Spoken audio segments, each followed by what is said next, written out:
knowing fully well that there may be some violations. You're a lawyer. I'm not saying that you can be questioned by the Integrated Bar of the Philippines for not reading thoroughly the contents of an order or a circular that would impact not just the SRA but the Filipino people. Naniniwala ka ba doon?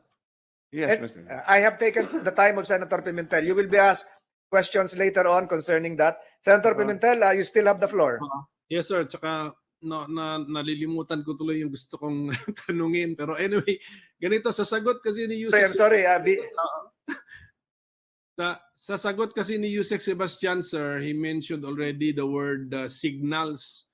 May mga, yun eh. So all the more, we need the executive secretary before us so we can really ask him questions. Kasi pasok na tayo sa signals, hindi na ito in writing eh. So yun na lang po yung final point ko. So I'd like to thank Senator Bato de la Rosa for giving me part of his time. So I yield back, Mr. Chairman. Thank you. Senator de la Rosa has now the floor. Thank you, Mr. Chair. Maigsi lang ito sa akin, Mr. Chair, to customs. May nakuha ka ng data dyan about kung ilang agricultural smuggling cases that you have investigated, ilan dito ang nag-prosper, na-prosecute ng DOJ sa korte, at pagdating sa korte, ilan dito ang may conviction. So I need your prosecution rate and your conviction rate as far as filed cases or investigated agricultural smuggling cases. Kung meron kang data. Thank you. Yes, Your Honor. We are completing the list, Your Honor, regarding the cases filed, Your Honor. We will submit, Your Honor. Yeah, importante po ito, Mr. Commissioner, kasi nga, alam mo, ang mga tao, palagi lang sabi ng mga tao, oh, pag may na-raid ang customs, balita ka agad na ganito kadami, ilang sakong bigas o ilang sakong sugar ang nakita sa bodega. Pero wala tayong nabalita ang follow-up news kung ito ba'y napaila ng kaso. Kung may napaila kaso, may nakonbikto ba? Kasi it is very important, Mr. Chair, dahil hindi lang customs ang involved dito. Pagdating dito sa mga problemang ito, we've been accusing customs of inefficiency, just like the PNP. Palagi nating inakusa ang customs na you're inefficient in your job, anti-smuggling efforts. Dahil wala na konbiktong mga malalaking negosyante, malalaking traders. Pero let us also Ma'am Chelsea Gray, Ate Joyce, mahina. Hello, good morning. Shout out po ulit. Resume ako, may power na. Good morning po ulit sa inyo. Beyond their control. Ma'am Chelsea Gray, Ate Jocelyn, mahina. Afterwards, kung successfully prosecuted by DOJ ito, pagdating doon sa korte, pag hindi ito na-convicto, sabihin naman ng prosecution, that's beyond my jurisdiction na. Sabi ng DOJ, dahil ang korte na nag-decide yan. So somewhere along the way, yung ating criminal justice system, baka nakakontribute ito sa problema natin ngayon na lalong sumama yung ating ekonomiya dahil merong mga nangyayari along the way. Kaya Mr. Chair, gusto ko sanang malaman, baka mamaya, before tayo mag-adjourn, kung may data ka na, alamin natin for public consumption. Malaman ng publiko na ito talaga nangyari. This is the real situation. Huwag niyo sana sige diinan yung custom. Kawawa kami, sige kami trabaho. Pagdating doon, naariglo naman along the way ang kaso. Unless, of course, kung kayo mismo nag-ariglo dyan sa custom, hindi na umabot sa piskalya, naariglo yung mga kaso dyan. So, yun, pakita natin yung kabuuhan ng sitwasyon. Kaya, bakit humantong tayo sa ganitong sitwasyon? Wala na. Hindi. Alam mo, before kayo magkaka-imbestiga dyan, isa pang kinatakutan ko na sitwasyon. What if magkakaroon ng collusion between and among dito sa mga sugar importers, itong mga sugar traders, at saka itong mga sugar millers, mga planters na local. At saka yung government regulating agency, yung SRA mismo, yung tatlo, mag-usap-usap ito, magkakaisa para pataasin ang presyo ng sugar to the detriment of the whole Filipino consuming public. Kaya isa yan sa kinatakutan ko pag nagkakutsaba ito. Ha? Kasi ako nga, nagtataka rin ako. Nireklamo ng mga millers, ng mga local planters na sige import daw sige allow ang SRA ng importation. Ngayon, tumaas ang presyo. Kasi sabi nila, kami ang kawawa dahil Loko ka talaga, Kasmay. Napagkamalan mo pang ako si Senator Bato. Good morning, Kasmay. Shout out. Yan. Gito the bottom, please. Sana walang collusion between these stakeholders, itong mga local planters and millers, at saka itong mga traders, importers, at saka yung government regulating agency, yung SRA. Yun ang kinatakutan ko. But then again, kayo dapat ang magbigay ng cure dyan sa ganung klaseng sitwasyon. Here comes customs. Pag kayo nag-imbestiga ng smuggling, anyway, wala man ditong DTI. DTI should come in pagdating sa hoarding, sa price manipulation, doon sa cartelizing ng pagka-perform ng cartel itong mga traders. Sa inyo ito. Itong smuggling. Kaya sana, mabigyan mo kami ng data, ha? Dahil alam ko yung inyong hinanakit. Sabi nyo, kami lang palagi custom sinisisi dito sa smuggling. Actually, along the way naman, pagdating sa piskalya, doon naman nagkaarigluhan. Sabi naman ng piskalya, kami na-prosecute naman properly yan. Pero pagdating doon sa korte, doon naman nagkaarigluhan sa mga judges. Kaya, pabalik-balik itong problema na ito. So please, give me your, I'm not imputing malice to Ano po, ma'am, sa Manyala. this Hello, good morning po. Good morning. Shout out po. pillars of criminal justice system. I'm not importing malice, pero just to clear the doubts of the Filipino people, pakita natin yung totoong sitwasyon. Give us the data. Ha? Yun lang. Salamat, Mr. Chairman. Thank you. Thank you, Senator De La Rosa. Senator JB would like to interject. You're given a minute. Yeah, thank you, Mr. Chairman. Just like to ask Acting Commissioner, ano pong status nila DepCom Teddy Rabal at DepCom Biner Bakiran? Are they still with the BOC up to now? Yes, Your Honor. Actually, DepCom Raval is together with me, Your Honor. Nandito pa si DepCom Rabal. Pero siguro I would like to ask questions sa second round na lang, no? Kaya mamaya po. It's good that he is here. Administered, oh. Rabal and Bakiran. Si Bakiran po.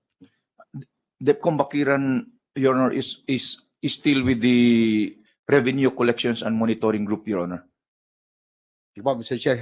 During my second round, at least si DepCom Rabal is here. We will just ask questions later. Thank you, Senator JB. Before we allow Senator Tulfo to ask his question, may tanong lang ako kay Commissioner. Katatapos lang nito marami kayong ginawang visitorial functions, ayaw mo niyang tawaging raids. Ito bang, nare-recall mo ba itong San Fernando Eric Commercial Incorporated bilang isa sa mga nabisita nyo? Yung warehouse nila? At saka saan ito?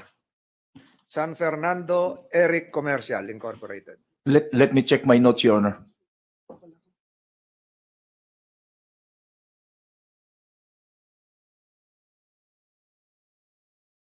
Asukal din yan, warehouse.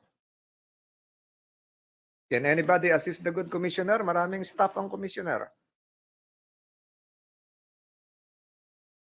Let the records reflect that the customs commissioner is checking his email files to verify whether San Fernando Eric Commercial Inc.'s warehouse was indeed visited by the Bureau of Customs.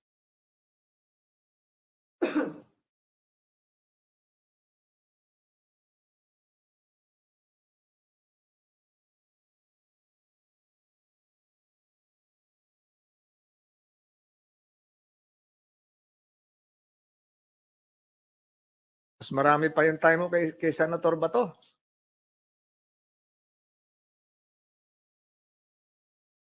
Was it visited? Was it inspected?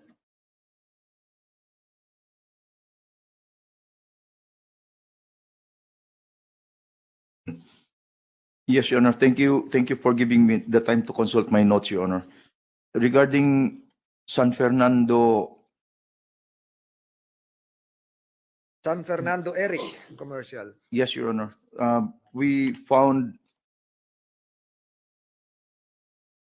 more or less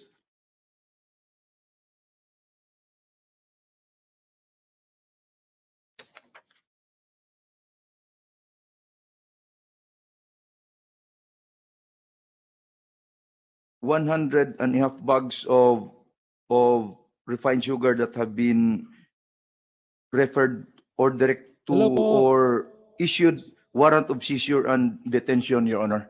So, were those bags seized? Kasi Yes, Your sabi mo Honor. kanina, 15 days to present documents. Were they seized? Or are you waiting for the 15 days to lapse? They are already under the custody of the Bureau of Customs, Your Honor. How many bags again? 100. 100.5 bags of refined sugar, Your Honor. So in terms of kilograms, how much would the total weight would be? Later on, we will be asking questions. And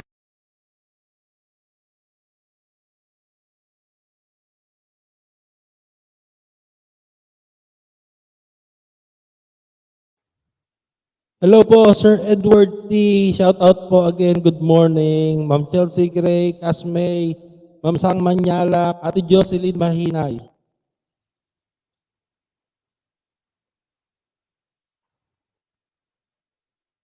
We found 225,141 sacks of imported sugar, Your Honor, and 9,100 sacks of local sugar, Your Honor. And in terms all goods are covered with, all imported sugar are covered with the necessary import documents, Your Honor.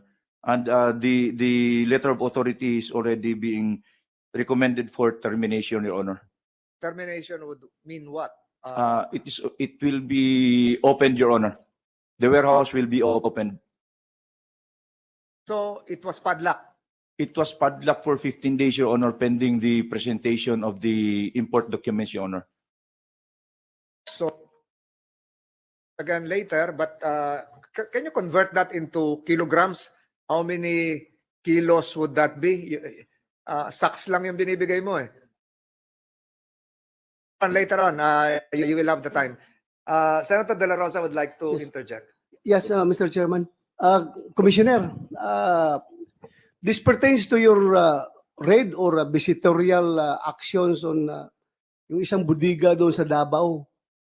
I just would like to get an update dahil yun nga, yung Coca-Cola plant ng Davao nag-shut down, nag-close shop sila dahil nakalagay pa doon sa karatula doon sa gate nila, the reason for the shutdown is no more sugar. Wala silang magamit na sugar. Ngayon, meron kayong na-raid doon sa Davao na bodega. Can you give me an update? Alam nyo, Commissioner, just some administrative concerns ba? I communicated with your collector sa Davao, Customs Port of Davao. At ang sabi nila doon, kasi gusto ko malaman, kung yung na-raid ninyo na sugar doon ay for use ba yun? For industrial use yun ng Coca-Cola plant ng Davao or for other purposes, yun lang kasimple. Sinabihan ko pa nga, being the Vice Chairman of the Senate Blue Ribbon Committee, please give me the report ng inyong raid dyan. Alam mong sagot sa akin through my staff, Commissioner, kinig ka muna. Commissioner, Ah. please be responsive and polite to the senator while he's addressing. Busy lang siya sa... But makinig ka lang muna. Sinabihan yung staff ko na pinapunta ko doon, nang hingi ng spot report. Spot report lang yun. Sinabihan, sir, hindi sila pwede mag-release ng spot report dahil centralized daw, doon daw kami maghingi dito sa inyo, sa central office. Sabi ko, bakit ganun na sila ka-stricto pagdating sa papilis? We should be transparent. Kung wala tayong tinatago, wala tayong tinatago, that's a public document. Spot reports are public documents. Sa PNP, kahit na ordinaryong media yan, yung media na may classification ng media mga astig na media sa taas at saka yung pinaka-local na nagsusumikap lang na media doon. Sa PNP, pag pupunta yung ordinaryong media sa police station, humingi ng spot report, bibigyan talaga yan. Bakit sa custom, vice chairman ng Blue Ribbon Committee, ayaw bigyan ng spot report ng customs collector ninyo doon sa Davao. Bakit? May tinatago ba kayo? Hindi ako galit sa'yo, Hindi ako galit sa'yo. Nagtatanong lang ako, bakit yung collector mo doon sa Davao, ayaw ibigay yung spot report sa akin? Gusto niyang siya mismo, paliparin ko dito, pa-attendin ko dito ng hearing? Hindi naman ako nagpa-power tripping, Commissioner. Gusto ko lang makakontribute dito sa committee na ito na maging successful kami sa aming investigation. Hindi ako nagpa-power trip.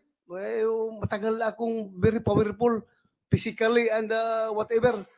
Powerful ako pero ayaw kong gamitin yung power dito para ipapaya kayo or pakita na siga kami ng mga senador. No, ayaw namin ganun. Kami lang, tulungan nyo kami na maging successful yung investigation na ginagawa ng Blue Ribbon Committee. Yun lang. Sabihan mo tawagan mo yung collector mo sa Davao na dapat you should provide records na hinihingi ng committee na ito. Huwag ipasa sa inyo. Dahil for the public document yan. You must be transparent in all those reports. Please, Mr. Chairman. Thank you, Senator.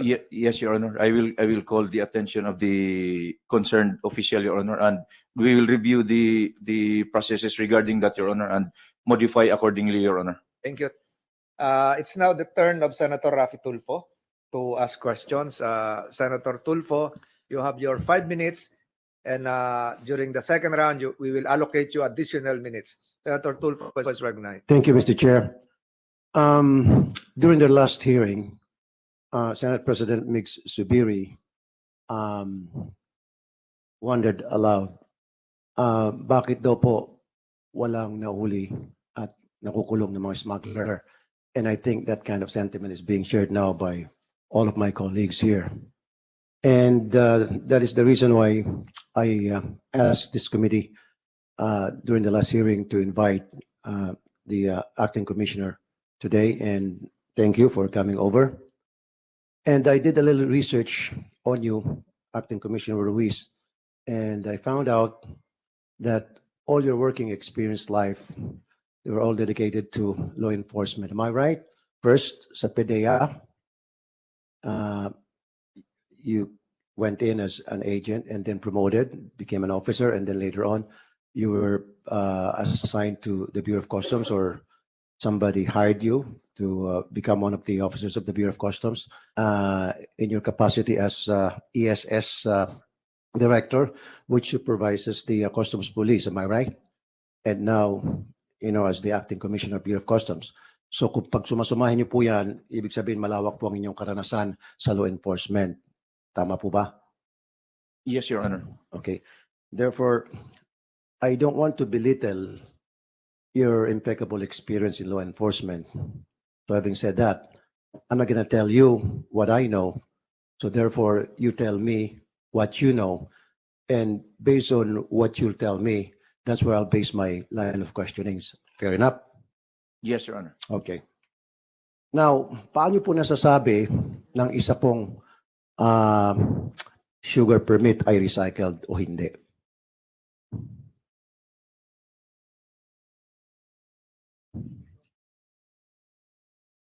Let me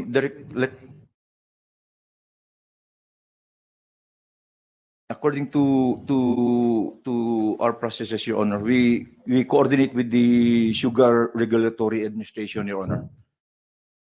I'm sorry, I didn't catch it. We coordinate with the SRA, Your Honor, regarding SRA. that importation. We Okay. verify the said permit, Your Honor. So you verify with the SRA. Kaya ko natanong agad, diretsuhan po yung tungkol sa ah, tinatawag na recycled permit kasi palagi na nababanggit. Yan yung source ng smuggling. So bine-verify niyo po sa SRA. And sasabihin ng SRA, yan ay recycled, then good to go. Pupunta na po yung warehouse para i-raid or something to that effect. Am I right? If it is still the import in the import process, Your Honor, the subject sugar or the subject goods will be subject to seizure, Your Honor. If it is still in the warehouse, Your Honor, we conduct a visit, and then failure to present with the necessary import documents, Your Honor, will result in the confiscation of the subject goods, Your Honor. 15 days, tama? Yes, Your Honor. Okay.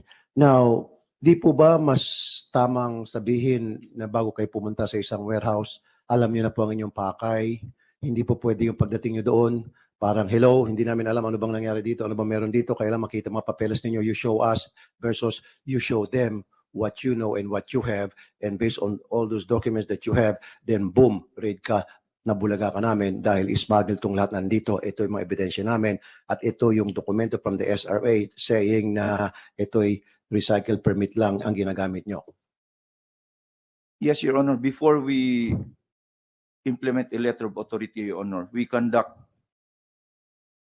necessary surveillance on the said warehouse, Your Honor, before the operating unit will introduce the letter of authority for signature. They have already conducted prior investigations, prior validations, and based on their application for the letter of authority, Your Honor, it is stated there what are the goods that they want to conduct a search on conduct a verification on, Your Honor. Okay, I'm sorry kung naging makulit po ako. Balik, excuse me, balik po tayo doon sa recycled. May bodega, halimbawa yung sa Subic. I think you raided the bodega in Subic. This was 3 weeks ago. Because of suspicion na recycled po yung permit, tama? What happened to that bodega? What happened to that raid? Are we referring to the vessel, Your Honor? Ship. I'm sorry, sorry. Okay. Yeah, to that vessel that you put on hold because of suspicion. Actually, it was Malacanang who made the announcement na recycle permit ang gamit ng vessel na yon na kargado ng mga asukal. The subject vessel, Your Honor, is still under the custody of the Bureau of Customs, Your Honor. Our CIS is in the process of, they are in the investigation process, Your Honor, and upon completion of their investigation, they will submit their investigation report to my office, Your Honor. Okay, pero, excuse me, pero 3 weeks na po yun eh. It's been 3 weeks. So up to now, hindi niyo pa po na-find out kung what's wrong with that. Have they not submitted to you documents? Kasi ang pagkakalam ko po, ang barko, 24 hours before na dumating po yan dito sa Pilipinas, nabibigyan po ng notice ang Bureau of Customs na merong barko parating. Tama? So, Yes, Your Honor. based on that, dapat doon pa lang nakakapagawa na agad kayo ng research na itong barkong ito, ano bang laman nito, at ano bang permit na hawak nito, kasi po nandiyan na rin po yung tinatawag na bill of lading. Am I right? Yes, Your Honor. So, bakit yung barko nandiyan na, in-inspection ninyo, and then it's been 3 weeks, and then hanggang ngayon wala pa ring findings? I don't think so. Siguro, sir, hindi naman ako nagmamagaling. Ano po? Hindi naman siguro nagmamagaling si General Bato. Kung binigay mo kay General Bato yan sa kanyang mga tauhan, itong problema, baka in 24 hours lang, nasolve na agad ni General Bato. Kung ano yung problema, kung talaga bang legit o hindi yung kargamento sa barkong yon. Yes, Your Honor. What we have Bakit done. kayo po abutin po ng 3 weeks? Ano pong hinihintay sa 3 weeks? Nag-aantay ba tayo ng tinatawag na, ano bang tawag noon? General Bato, yung, ba't ka tumatawag, sir? Ha? Padulas bang tawag noon? Sabi po ni General Bato, Pwede rin pampatalino. Patalino. Acting Commissioner Ruiz, excuse me, yan po'y galing sa mga kasamahan ko. Anyway, seriously speaking na, bakit po 3 weeks na hanggang ngayon? The reason why I'm asking this, because I'm also pro worker, ano po? Because of that, marami po mga trabahador na natengi ang kanilang trabaho because they were expecting na pagdating ng mga barko, yung sugar dyan sa load ng barko, meron silang trabaho. At na-stop because of that.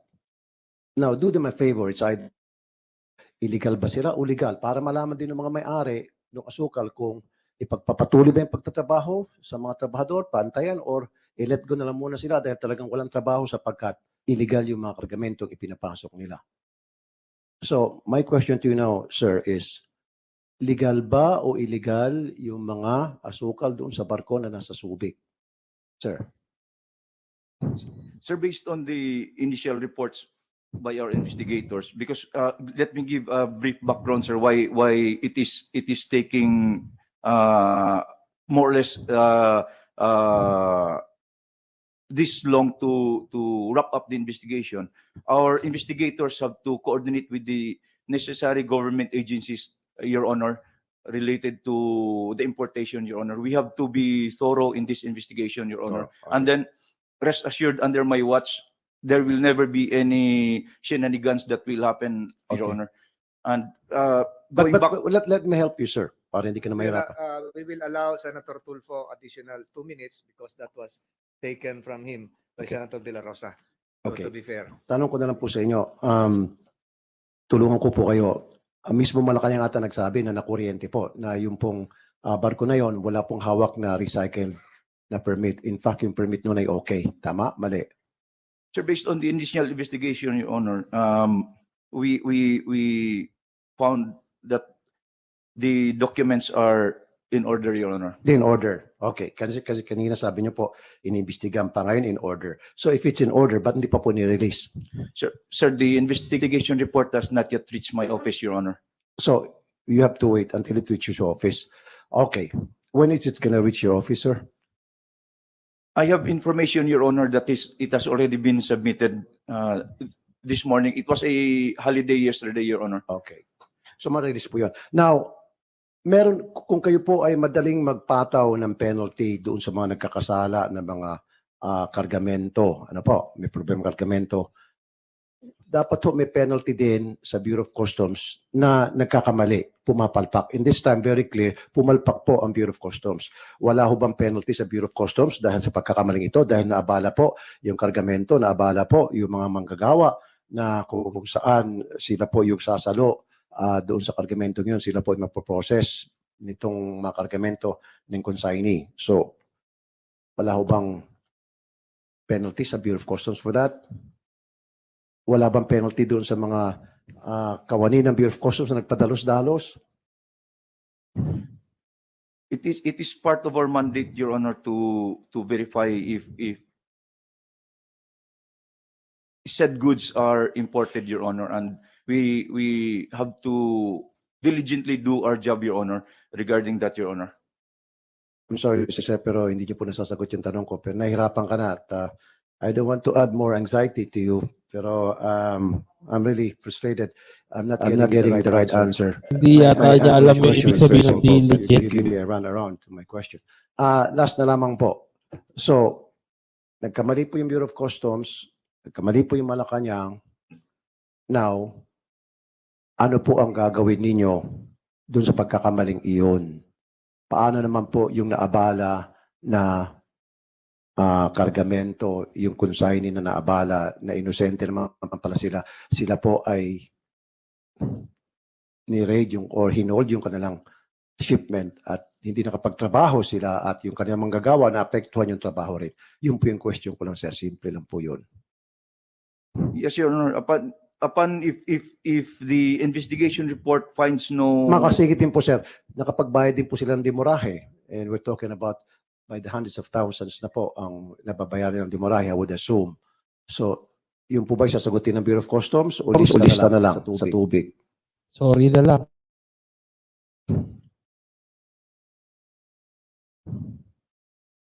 Approach your boss, the commissioner. If that is the deputy commissioner, pwede mo siyang lapitan. Tulungan mo kaysa magbulungan kayo ng pasigaw. Let me ask the Deputy Commissioner for Operations, Your Honor, answer the question. And Maganda who yung is the punto deputy ni commissioner for Tulfo. operations? Deputy Commissioner Dibuco, Your Honor. Has he been administered? Tapos na ba? Nag-oath na, Comsec? Wala pa po, Your Honor. Tapos na? That's it, Your Honor. Can you state your name, some other personal circumstances? You're under oath? You can sit down. You can sit down. Good morning, Your Honor. I am Edward James Dibuco, Deputy Commissioner for Assessment and Operations Group of the Bureau of Customs. Ikaw yung tinatanong kanina ni Senator JB na pero hindi ka sumagot na nandyan ka. Ang sumagot ata yung isa? Tata yung isa? Deputy Yan Commissioner po of ang So you're- sa mga so you're problema, a Sir deputy AJ. commissioner. Ano, Your Honor? No, sa usaping Although, asukal, Can you maraming answer the question? Can you answer the question of Senator ano Tulfo? dyan eh. Well, regarding the Kabuhayan, asukal. regarding the charges, Your Honor, it's with the shipping lines. It's not charged from the Bureau of Customs, Your Honor. So pasensya na lang. So yung naabala ninyo, dahil sa inyong kapalpakan, naabala na shipment, naabala na consignee, pasensya na lang. Well, Your Honor, yung visitorial power po kasi is granted, no, provided under the MTA. In fact, I'm sorry, sir, you keep on telling me about that visitorial power. Yeah, alam ko na po yun. Kaya nga, sabi ko nga, I don't want to insult your intelligence. Gusto ko kayo magsabi. Kaso yung mga sinasabi niyo sa akin, na nasusupalpal ko po eh. Ayoko naman kasi unahan ko kayo ng supalpal. So, gusto ko manggagaling sa inyo and then base sa mga sasabihin niyo, doon po ako papasok. And I thought it would be a walk in the park for you guys dahil kayo po yung mga experience kumpara sa akin. Ano po? Malalawak po mga karanasan ninyo. Ako po hindi. Pero lumilitaw, it seems to me na mas marami po akong alam sa inyo kaysa, di ba? Maybe it's because yung aking pong katanungan, bagamat simple, mahirap sagutin. Dahil kapag nasagot niyo po yun, talagang maipit po kayo. Can you answer that, gentlemen? Can you answer that? well, Your Honor, To your knowledge, to your knowledge. to my knowledge, Your Honor, we cannot limit po kasi the powers of the Bureau of Customs, no? Being a collection agency of the government. Cannot limit the powers, but Yeah. the powers is based on what is provided for under the law. Yes, sir. But Mr. Chair, the visitorial power is provided under the law, and in fact, it is one of the exceptions to the search with warrants, no? So, Sorry, Mr. Chair. Alam mo kasi, ba't ko tinatanong to, Mr. De Buco? Kasi in the past, we've heard a lot about harassment from agents of the Bureau of Customs na wala naman talagang problema sa isang warehouse. Wala naman talagang problema sa kargamento. Kung hindi, ang problema is paano mapuno yung bulsa ng mga agents na nagsisita. So, what I'm trying to do here is, binibigyan kita ng picture ba yung picture of harassment na palagi nagagawa po ng mga taga Bureau of Customs. Yung bang tulad nito. So kung ganito pala, sabi mo, lahat palaging visitation po yung binabanggit ninyo. So everybody is open to harassment. Lahat po na may bodega is open to harassment. Kahit na yun po yung nakapagbayad na ng tamang buwis, kahit na walang problema sa bodegang yan, pwede pong puntahan yan in the name of visitation power at pwede hong i-hold ang kargamento niyan.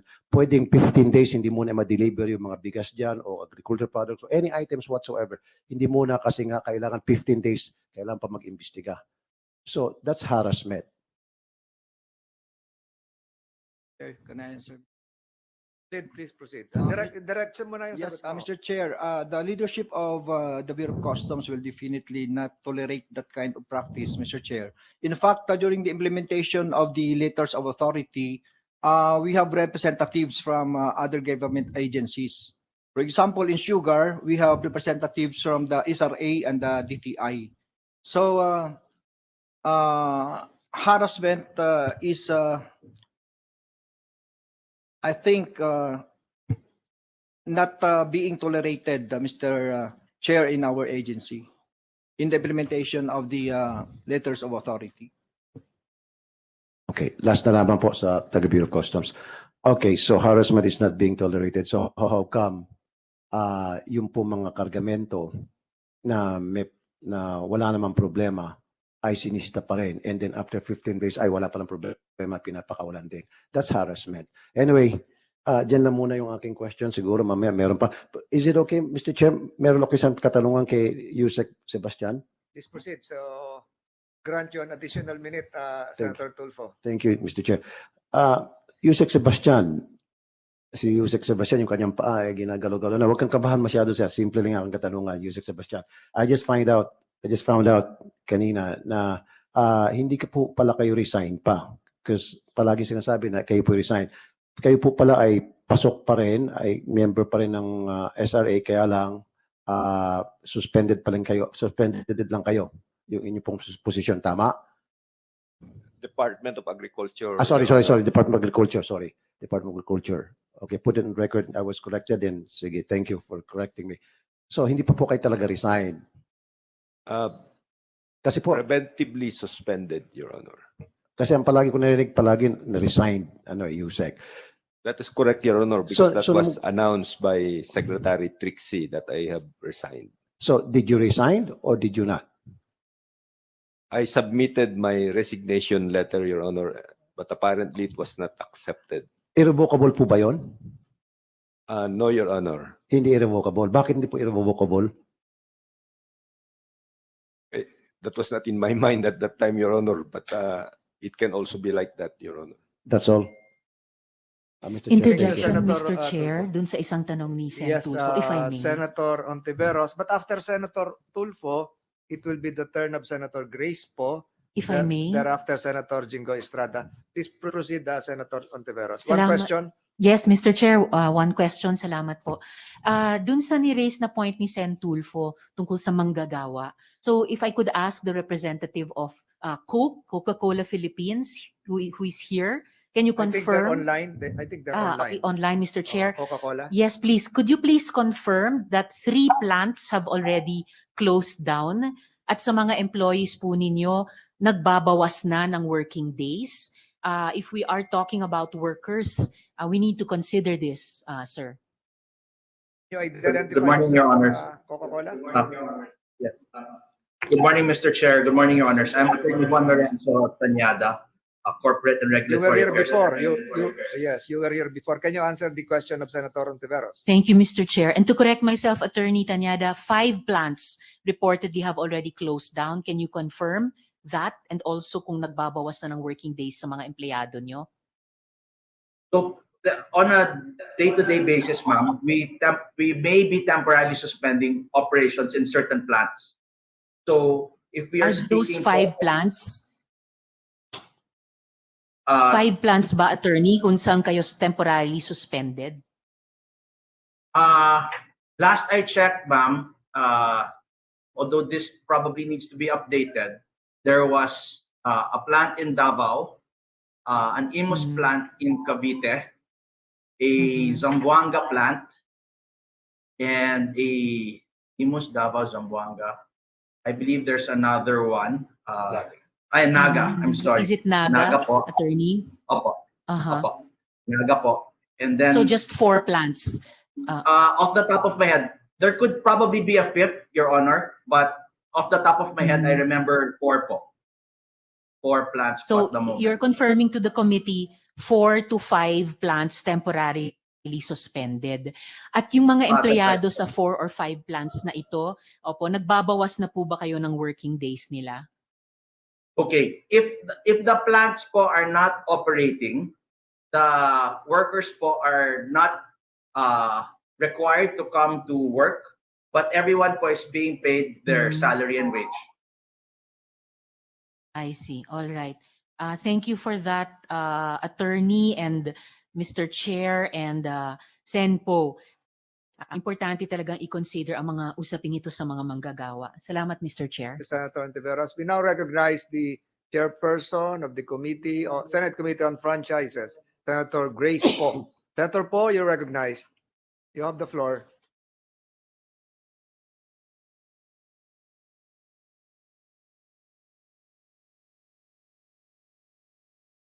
Thank you, Mr. Chair. Can you hear me clearly?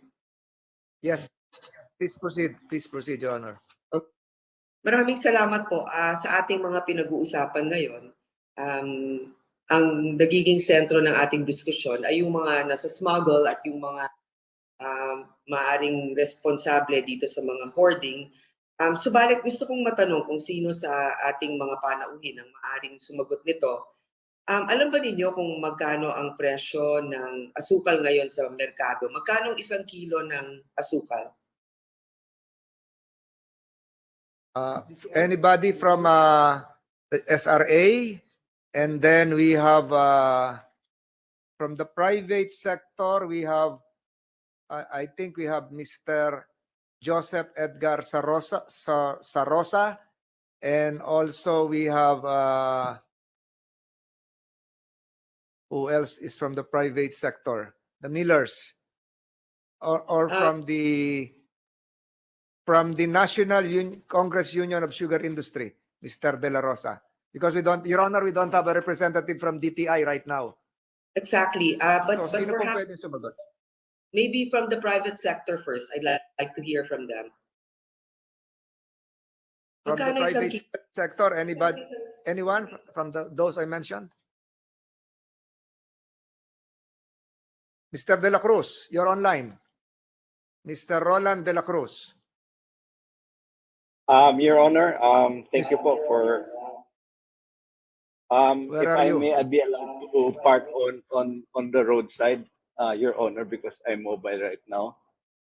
Maybe another resource Yes, Your person Honor, I can can answer. already address the question. Mr. Joseph Sarosa.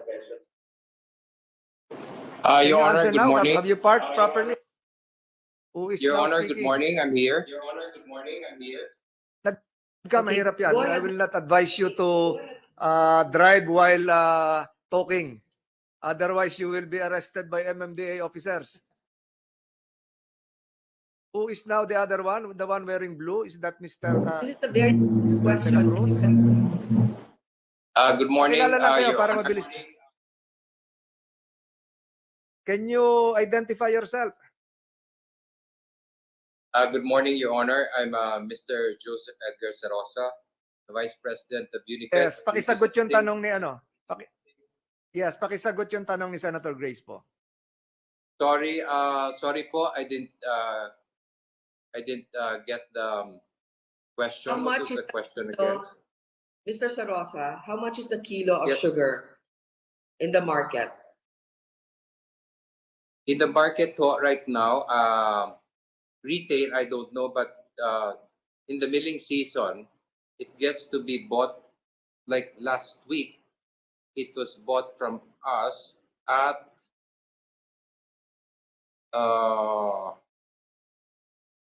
55 pesos per kilo last week. Ex-mill. Okay. Brown Mr. sugar ho. Brown sugar. That's brown sugar.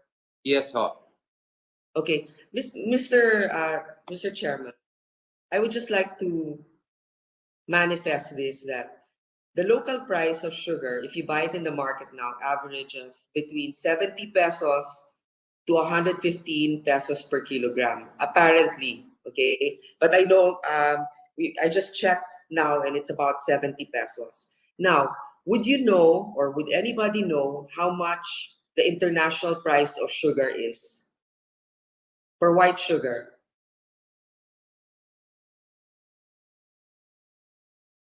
Mr. Sarosa, you can answer that. Sorry po, I do not have that information regarding the international price right now. I only have the price of what was bought from the farmers as of last week, which was on average 55 pesos per kilo ex-mill, brown sugar. Okay, Mr. Chairman, this is actually the tragedy here. DTI should be represented precisely because the international price of sugar is about 22 pesos per kilogram or 40 cents per kilogram. So in short, 22 pesos sa international market, patungan mo pa yan, napakalaki po ng disparity sa 70 pesos per kilo. Yun ay pinakamababa na nabibili natin dito. Sa Thailand, ang presyo is about 40 pesos per kilo. So napakalaki pa rin. Now, this administration, and we support this, is vocal about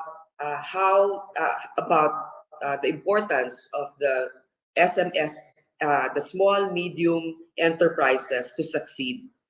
But if all these inputs, all of these basic commodities are so expensive, how are we going to be competitive and how are we going to encourage them? Now, let me just show you an example here. If let's say we are able to buy sugar at 22 pesos per kilo in the international market, Mr. Chair, 1 metric ton has about 1,000 kilos of sugar. So kung ganito ang gagawin natin, kung 22 pesos yan, sabihin na natin, ipasa natin sa merkado, ibenta natin dagdagan na natin ng 20 pesos. So sabihin na natin 42 pesos natin ibebenta yan. At yung 20 pesos na extra, ibigay natin sa mga sugar farmers dito sa Pilipinas. That's still a lot of money that we can help to subsidize the sugar industry by being competitive. Mr. Chairman, this is an example. 1,000 metric tons is about, if we have it here, 1 metric ton is about 1,000 kilograms. So, if that's 20 pesos per kilogram for every metric ton that we are importing. Eh di ba sinabi nila na we are probably going to import 300,000 metric tons? Di ba parang initially yun yung hiningi. Am I correct, Mr. Chairman? 300,000 metric tons? Later on, it was reduced into 150,000 Correct. as per anecdotal news reports. Okay, so Mr. Chairman, this is how much we can actually earn from, let's say, the extra 20 pesos per kilogram that we are going to give to the farmers if we are competitive. For the 300,000 metric tons, we are bound to earn 3 billion extra to give to our farmers. Kung 150,000 metric tons lang ang ating i-import dahil yun lang ang papayagan natin, that's still 1.5 billion extra that we can give to our sugar industry here to subsidize them. At the same time, our consumers will stand to still save 28 pesos per kilogram of sugar. So I don't understand why our policy is this way. Secretary Jokno, if I may quote him, said, "There are more consumers than sugar producers. In arriving at any policy decision, policymakers should always be guided by the principle of what's the greatest good for the greatest number." Clearly, the consumers, which are the greater number, is not receiving the proper support and protection from the government. Imagine, at 70 pesos that we are paying, sa merkado pala 22 pesos lang per kilogram dapat ang asukal. Patungan man natin pa yan para ibigay ang pera na subsidy sa sugar industry, hindi pa rin lugi ang ating consumers. So pati hindi natin iniisip ang tamang polisiya para mabalanse yan. Mr. Chairman, I hope that in the succeeding hearings, we can hear from the Department of Trade and Industry, because this is under them that we consider these policies and the international prices of commodities. Sa palengke lamang po, kahapon, wala pong puting sibuyas sa merkado, at least doon sa palengke na pinuntahan namin. Noon po ang presyo ng puting sibuyas ay 40 pesos per kilo, pero ngayon nahuli yung mga ibang vendors dahil binibenta po nila ng lagpas 500 per kilo. So, isipin na lang po natin, pati po yung mga nagbebenta po ngayon sa mga fast food restaurants, meron na po silang disclaimer na sinasabi doon na wala pong sibuyas ang inyong burger. Pwede po ninyong palitan at gawing kamatis or extra na lechugas, pero wala pong sibuyas.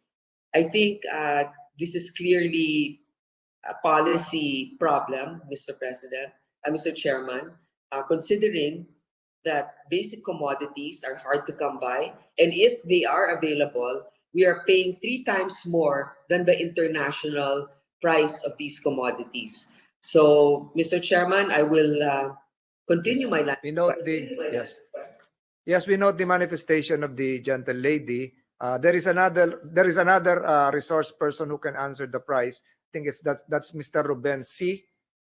And perhaps the Bureau of Customs can refer to the connection of the landed cost with the duties and taxes being paid to arrive at the price. With the permission of the good senator, can we ask Mr. C if he's around virtually to answer that question? Or are you ready to proceed to another question, Your Honor? No, I would hear any inputs regarding this manifestation and my question about the international price of sugar and the disparity with how much we are actually selling sugar in our market here in the Philippines. Mr. C, are you around? Can you answer that in 2 minutes? Yes. Yeah, good morning, Mr. Chair. You're the one wearing white, right? Yes. Yes, We yes, see you. yes. We hear you. Please proceed. The price of sugar, international sugar, if we buy landed Manila, Manila is about 35 pesos per kilo. So if that is including the freight and the insurance. Okay, so that Mr. is C, by container. Mr. C, thank you for your response. May I ask for your designation? Who are you representing, sir? I don't see your credentials here in my screen. Ay, sorry, ma'am. I'm president of Philippine Food Exporter and Processor Organization. Yeah, Philpodex. So you're from the private sector. So Yes, Madam Chair. So Yes, Your Honor. for the international price of sugar, adding freight and all the other administrative costs, may additional 13 pesos per kilogram. Siguro mga ganon, ano? Kasi kung 22 pesos per kilo in the international price, tapos ang landed cost dito ay 35 pesos, may 13 pesos na extra. Ano po yung 13 pesos na yon? That's for freight, what else? Yeah, that's freight and then the yung commission of the agent and the So may insurance. commission. Yes. Okay. What is your suggestion, Mr. C? So that at least the price of sugar here in the Philippines, in the markets, will be closer to what it actually is being sold internationally. Well, ang suggestion talaga namin sana mag-import pero siyempre gusto naming suportahan yung sugar farmers. Ang industry kasi namin as exporter and food processor, ang gusto lang namin at least ang presyo not exceeding 50 pesos per kilo to be competitive in international market. Kasi yung kalaban natin, yung Thailand, Indonesia, Malaysia, Vietnam, their cost is less than 30 pesos per kilo. Okay, so actually Mr. C, no, kung sabihin na natin na merong 22 pesos 13 pesos administrative cost. So magiging magkano nga dito? 35 pesos 35, landed 35, per. madam. So 35 35 ang landed. Tapos, kung dadagdagan natin ng 20 pesos, so magiging 55 pesos. Kaya ako dinadagdagan ng 20 pesos para mabigay natin halimbawa yung 20 pesos na yon sa sugar industry natin dito if we are to subsidize them. And yet, adding the 20 pesos, that will still be 55 pesos, which is still 15 pesos cheaper than the 70 pesos that's being sold in the market today. Am I correct? Yes, Your Honor. Okay. So, Mr. Chairman, clearly, I think we need to, the DTI has to sit down and start doing some computations here because even if we add the 20 pesos that we are suggesting to our sugar industry, that's still about 3 billion pesos for 3,000 metric tons, or 1.5 billion pesos for 1,500 metric tons. And it will still be cheaper for our consumers if we liberalize importations a little bit, so it's more competitive. So what you're saying, Mr. C, is we need to liberalize importation a little bit? Pag may shortage po, pag may shortage, pagka wala namang shortage, siyempre gusto nating suportahan yung sugar farmers natin para umunlad sila, lumaki. No, I understand that. Basta may shortage, but not to the detriment of our consumers. We need to support also the consumers, as well as balance the support that we are giving to the sugar industry. So, number one, Mr. Chairman, the way I look at this is it's really a timing of importation and not during harvest season. And number two, I really think that we can give the support that we are giving our local sugar industry by even adding a little bit of tariff in what we import. But that tariff will not even disadvantage our consumers, because it will still come out cheaper if we just make the right computation or balance this. Because as Secretary Jokno pointed out, minority yung sugar producers, majority talaga yung consumers. So hopefully we can balance that. I support the sugar industry, but I also should advocate for our consumers, which clearly is the one getting the short end of the bargain here. So that's all, Mr. Chairman, and I hope that Thank you, Senator Po. in the coming Definitely, we hearing, will be inviting DTI. We will invite DTI as well. Yeah. thank you very much. Thank you for your proposals, Senator Po. I think next in line would be Senator Jinggoy Estrada, who is around physically.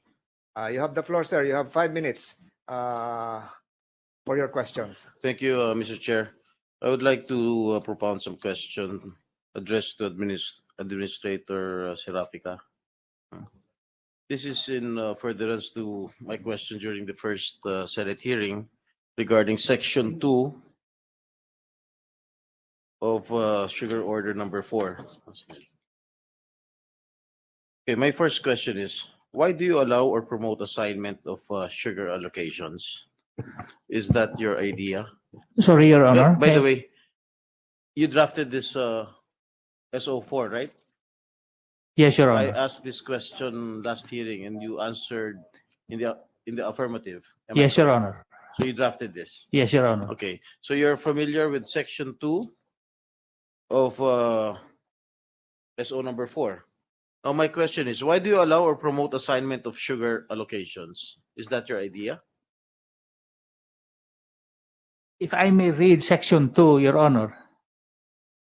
Qualified participants, industrial users, sugar producers, planters, associations and mills, and sugar traders that are duly registered with SRA as international trader for crop year 21-22 and in good standing are qualified to participate in this import program, provided that an industrial user must have complied with Memorandum Circular number 17, series of 21-22, provided further that a qualified participant may assign its import allocation to another qualified participant. In this instance, the assigner is considered the importer on SRA record. As used in this instance, the assigner is considered the importer on SRA record. As used in this order, industrial users shall refer to food and beverage manufacturers using sugar in the manufacture of their finished products in the country of their domestic market. There are some industrial users, Your Honor, that they would rather do or assign its importation through an international trader. That is their prerogative, Your Honor. So they will just hire the services of an international trader to import for them. Okay, are you aware that you're only encouraging financially incapable or fly-by-night companies to participate and be given sugar allocations, fully knowing well that they will thereafter assign or sell to another qualified applicant their sugar allocations for a fee or commission. In this case, Your Honor, in the Memorandum Circular number 17, all industrial companies were required to submit under oath their actual consumption from January to July of this year, Your Honor, and then from August to December on a projection. So whatever is their under oath, whatever is their project or actual consumption, it will be prorated whoever they are and how many they are correspondingly to their submission of under oath documents, Your Honor. Okay, for sugar allocations that were issued from the year 2018 up to the first half of 2022, can you submit to this committee the list of all the names of personalities that were given allocations, including their respective volumes? We will comply, Your Honor. When can you submit it? On this note, Your Honor, Do you have a copy of the list of names right now? No. I don't have it with me, Your Honor, but I think I need the assistance of the committee to ask this from the SRA because I have no more access to SRA records since I am already resigned from SRA, Your Honor. Mr. Chair, can we please instruct the committee to acquire all those documents needed? Can you repeat that, Your Honor? The names of the personalities that were given allocations, including their respective volumes. Committee Secretary is directed to secure the names and the corresponding allocations given to several traders pursuant to SO3 and previous allocations given by the SRA. So directed. And likewise, kindly submit to us the list of names of all qualified applicants that assign their sugar allocations and their respective assignees. Likewise, per request of Senator Estrada, the same is granted.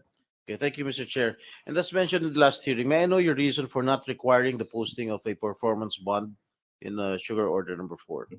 It will just add up cost as far as the consumers, Your Honor, in this case, because of cost of money on the importers.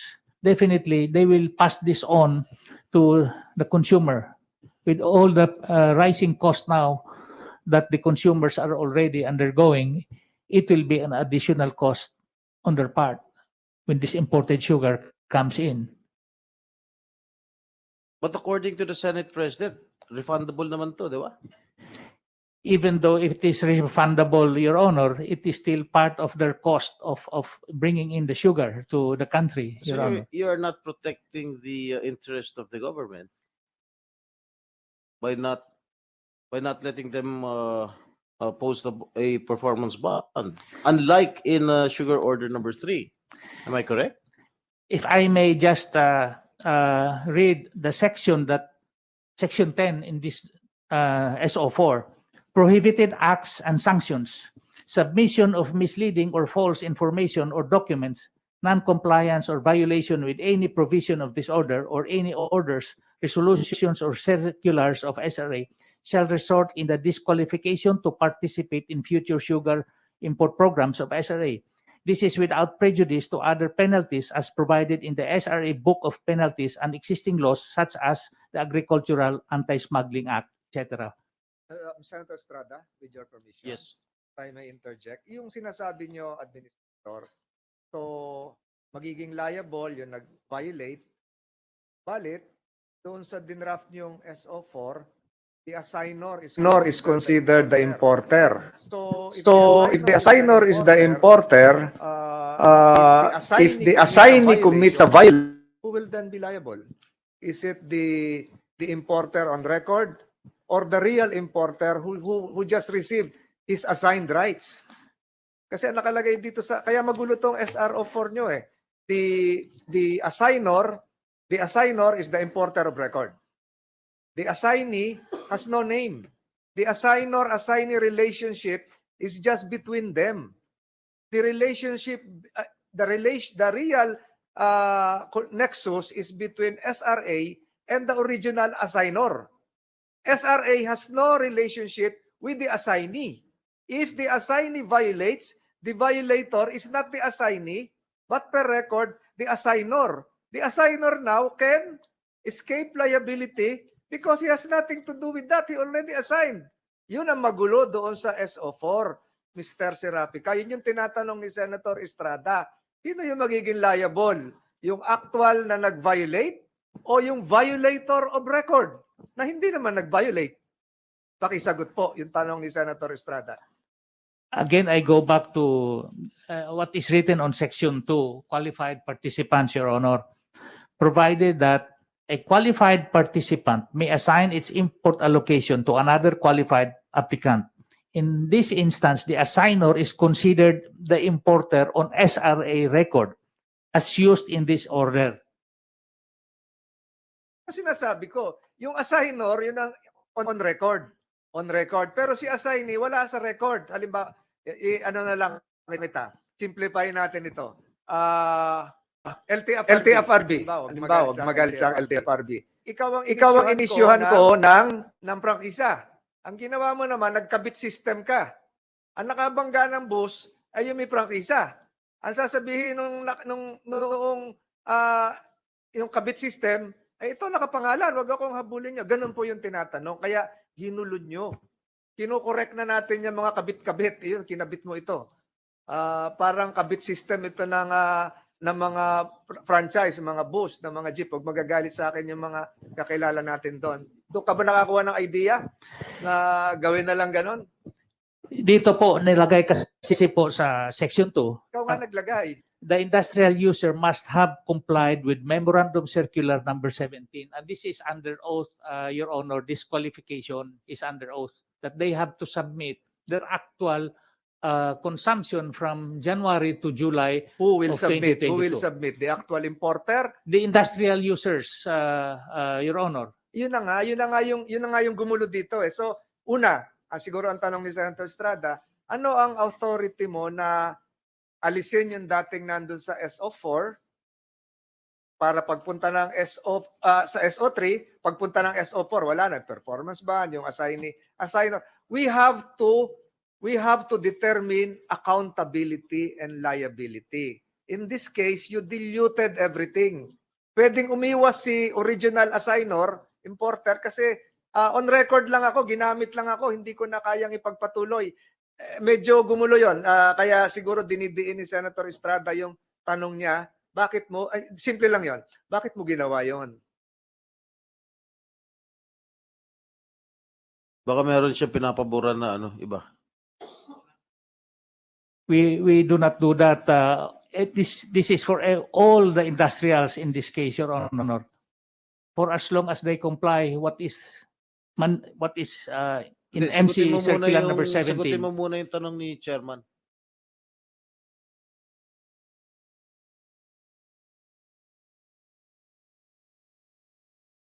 You may answer the question. Now, pasensya na napataas lang yung boses ko eh. You may answer the question softly, please. Mr. Chair, again, on the qualification of the participants, it is well provided here in Section 2, Mr. Chair. That a qualified participant, after having complied with Circular number 17, may assign its import allocation to another qualified participant. In this instance, the assigner is considered the importer on SRA record. And your Section 2 will not distinguish liabilities between the assigner and the assignee. Because it is only the original assigner has the original assigner has the legal relationship with SRA. Kasi siya yung nag-import eh. So maging yung Section 2 mo ay gumulo. Ito kukunin ko na.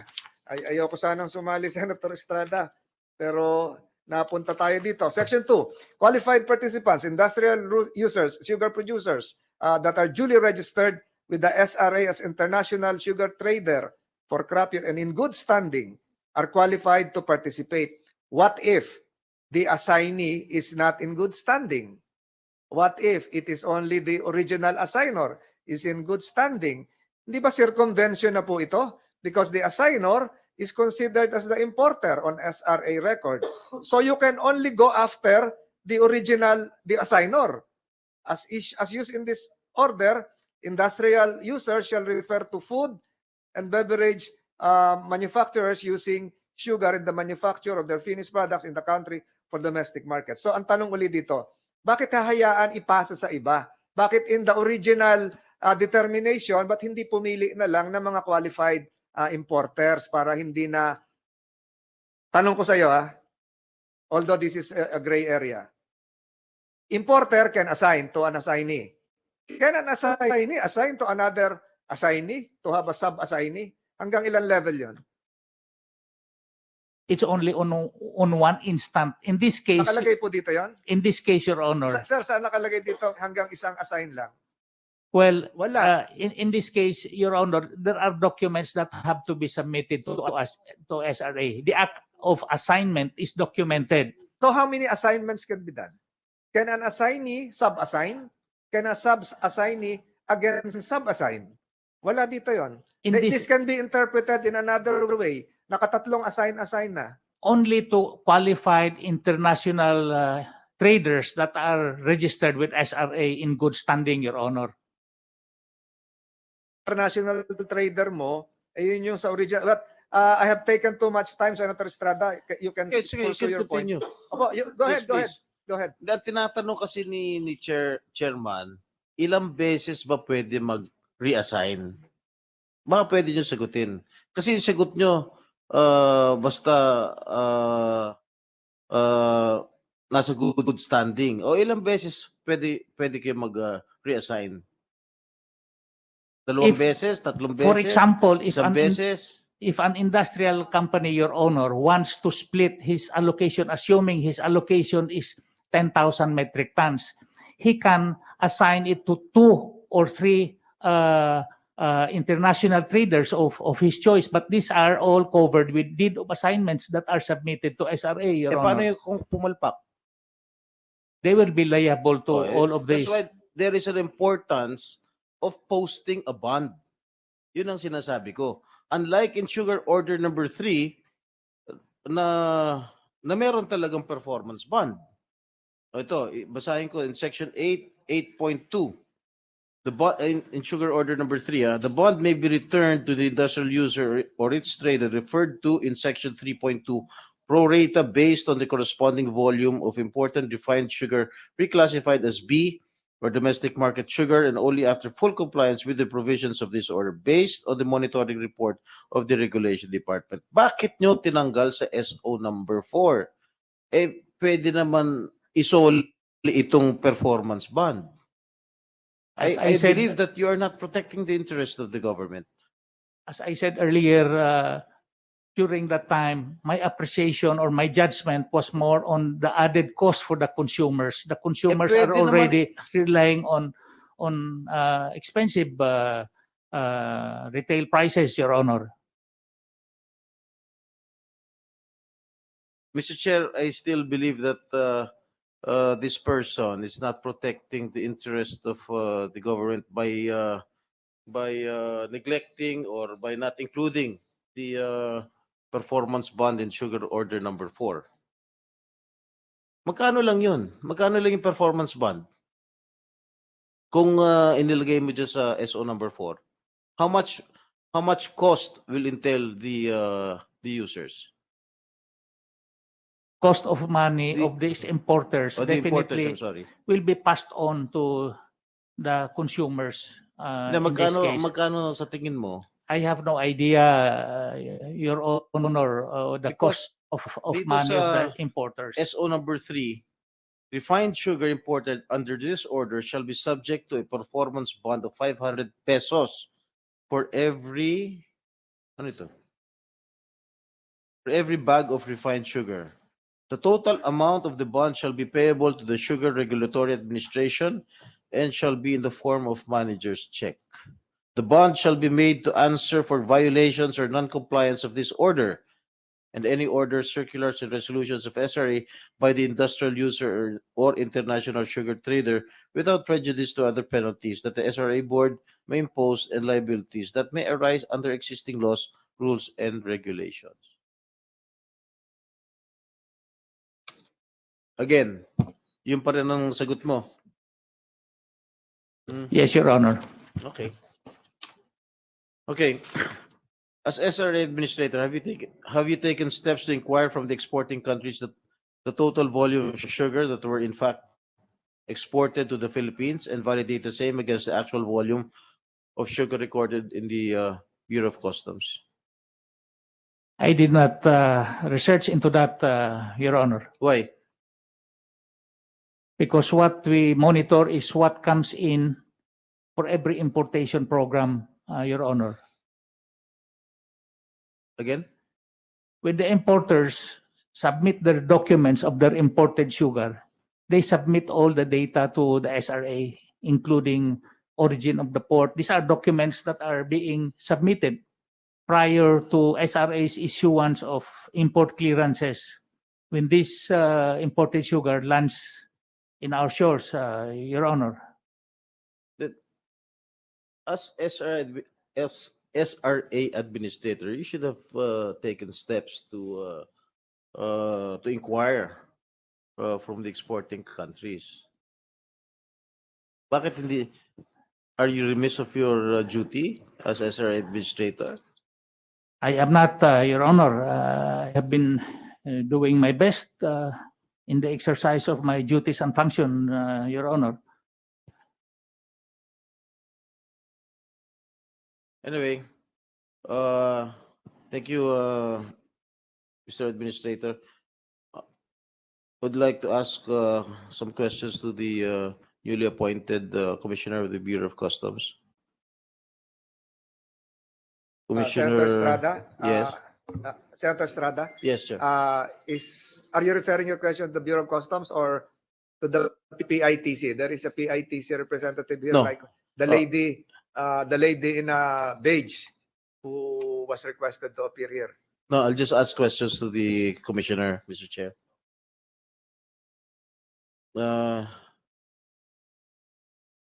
Mr. Commissioner, how many cases of agricultural smuggling were apprehended by the BOC from 2018 to up to the present?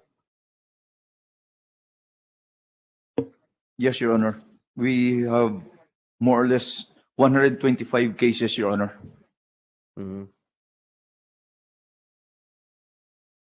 How many? 125, Your Honor. Okay, how many criminal cases were filed involving agricultural products? 125 cases, Your Honor. Meron na bang nasintensyahan dyan? All of the cases right now, Your Honor, are with the Department of Justice, Your Honor. Because as far as I'm concerned, maraming mga kaso na nasa ilalim ng DOJ were dismissed because of lack of evidence and the failure to actively prosecute those cases. Why is this so?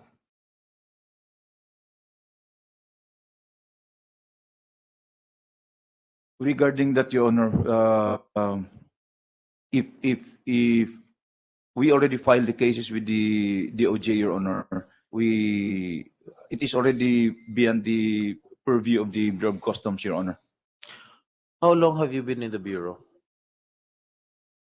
I have been acting commissioner, Your Honor, for 35 days, Your Honor. But I have been with the Bureau of Customs as Enforcement and Security Service Director for 4 years, Your Honor. You were in the Bureau of Customs for only 4 years? Yes, Your Up to Honor. the present? 4 years and more or less 4 years and 11 months, Your Honor. Okay, can you please submit the complete list of all agricultural smuggling cases since 2008, since 2018? Yes, Your Honor. Can you please submit it to this committee? Okay, my next question is, what are your mechanisms to monitor, to prevent and apprehend the use of recycled import permits to import sugar? Yes, Your Honor. Since when I assumed as the acting commissioner, we have devised a system where we will be going online together with the Department of Agriculture and the SRA, Your Honor, where we will be for every importation, we will check with their minimum access volume, Your Honor, that is allotted to that company, Your Honor, and it will be online. We will be our respective collection districts will be provided access to that. Once there is a company that will import, we will check the remaining volume that they have, Your Honor. If they have already reached their volume, or if they have already exceeded their volume, they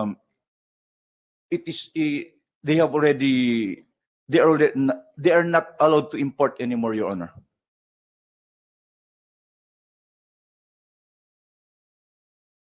During the last Congress, former Senate President Tito Soto exposed some of the smugglers or the protectors in the bureau.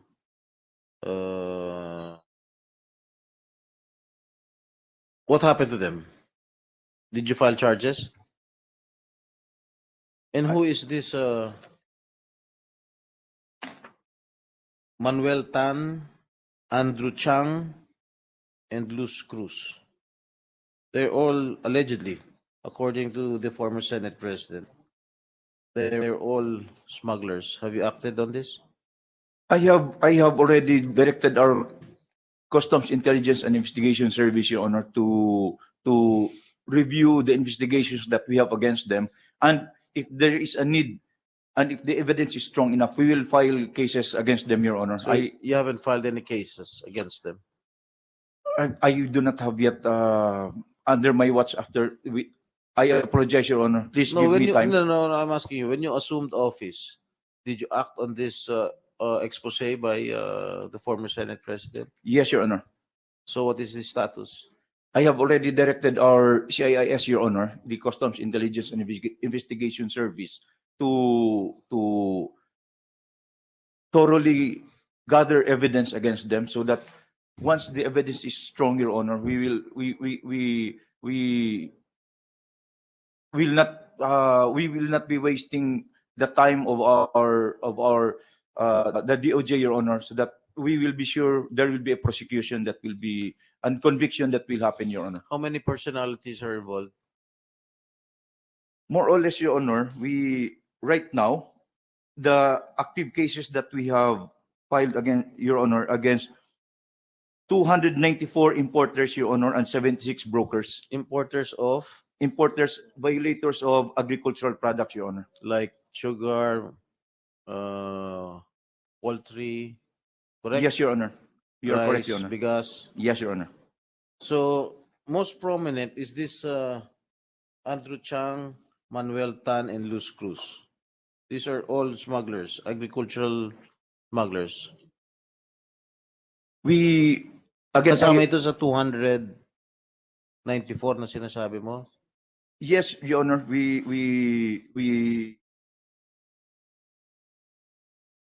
But we will check the records, Your Honor. Let me check our records, Your Honor, and I will provide you the. Can you please update this committee with regard to the status of the cases that you filed against these smugglers? These Yes, Your alleged smugglers. Yes, Your Okay? Honor. At the soonest possible time. Yes, Your Honor. Okay. Thank you, Mr. Chair. Yes, Estrada. Before we give the floor to Senator Ontiveros and then Senator J.B. Ejercito, mention was made a while ago by Administrator Serafica of SRA Memorandum Circular 17. Ang tanong ko po dito, yung memorandum na yon was addressed to sugar using industrials, meaning to say beverage companies and food manufacturers. Am I correct, sir? Yes, Your Honor. So can you inform this committee what this document has to do with sugar producers for them to be registered with SRA as an international sugar trader? They are not beverage companies, nor are they engaged in food manufacturing. So why were they included under the import program under SO number 4? Naguguluhan ako dun sa intention nyo kasi kanina you were referring to consumers, pero ngayon lalong gumulo. Although SO4 is no longer applicable, it was nipped in the bud. Again, the intention is rather fuzzy because of all these assignments, removal of import allocation, and now we have the sugar traders. Can you provide us what's on your mind, or if there is something that we cannot perceive here, medyo for future reference, so that this will not happen again? Your Honor, MC-17 only applies to the industrials. This is the 150,000 metric tons that is allocated for the industrials. Yung isang 150,000 metric tons po, that is open to all sugar producers, federations, and other traders. This will for the consuming public and household consumers and institutional consumers in this case. There is no way to have the for industrial be converted into for the ordinary household users, and the household users allocation will not be converted into industrials in the reclassification stage. Yes, Your Honor. Sigurado ka? What is intended for the industrials will be used for their ingredient or raw materials for their respective products, Your Honor. And The power was lodged in you alone, individually, laterally, under that aborted ng tawag ko, SO number 4. I think you've done your answering, Senator. Mali si Senator JV. Senator Hontiveros will now have the floor. Isa na lang before you proceed, ma'am. Yes, Mr. I'm Chair. referring to my previous notes. I had Attorney Beltran answer some questions a while ago, and it has something to do with the slides presented. Attorney Beltran, you signed a document before you resigned, and then you were given a chance to participate after you resigned. So paano ba to? Medyo gumulo ito, and then you stated under oath a while ago, I forgot the exact time, that all these were done when you read the first 2 pages, Attorney Beltran. So correct me if I'm wrong. You are a holdover of SRA, correct? At first, Then before yung SR, yes, yes. you were a holdover. With the permission of the Honorable Yeah, Chair. just you answer me yes or no. Holdover ka, di ba? Yes, sir. Yes. So you participated in that referendum after you were called to resume duties as a board member. Yes, sir. So you parang sa sundalo sa AFP, you were called to active duty again. So the referendum, correct me if I'm wrong, I have a timeline here. The referendum on Sugar Order 4 was emailed to you at 4:59 p.m. on August 8 August 8, sir. by the board secretary. At 5:43 on the same date, August 8, you emailed your affirmative vote. Yes, sir. So all of this happened in less than an hour, sir. Yes, sir. You were able to decide on a very complex and novel issue. In hindsight, we're talking about the removal of the performance band, the allocation to a single individual of that power to reclassify, the assign or assignee controversy. All of this within a period of less than 1 hour, you decided in the affirmative. What happened? Were you under pressure? Ba't napabilis? With the permission of the Honorable Chair. Go ahead. When I received this email, Mr. Chair, at around 4:59 p.m., it was addressed to His Excellency Ferdinand R. Marcos Jr., the Administrator, Serapika, and the rest of the members of the board. With this presentation, it was made to appear, Mr. Chair, that the President will be signing also the sugar order, Mr. Chair. And also, in the last paragraph of this email, if you will note, because I was very particular of this, I was the one who brought this up in the previous proceedings. I may cut you. You can proceed with your lunch. This is a working hearing, working lunch. So please proceed with your lunch. Go ahead, sir. Sir, in this last paragraph of this email, this is part of the explanatory note. I read from here that the authority to convert the imported sugar from C to B rests with the sugar board. So I was okay with that. Then, if I move forward, Mr. I've gone through the data provided to me before, because I was already given this data before, because I was called to Malacanang also on August 4, but I was not able to join their meeting. I was only in the holding area. So I was already informed of this data that was provided to me. And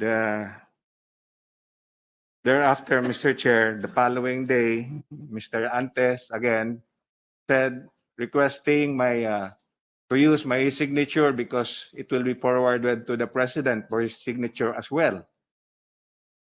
So all of this presentation or misrepresentation, if I should say so, a reasonable mind would believe that indeed the President will be signing the sugar order, Mr. Chair. Because of that perception, you speculated that a signature is forthcoming. That's why you signed.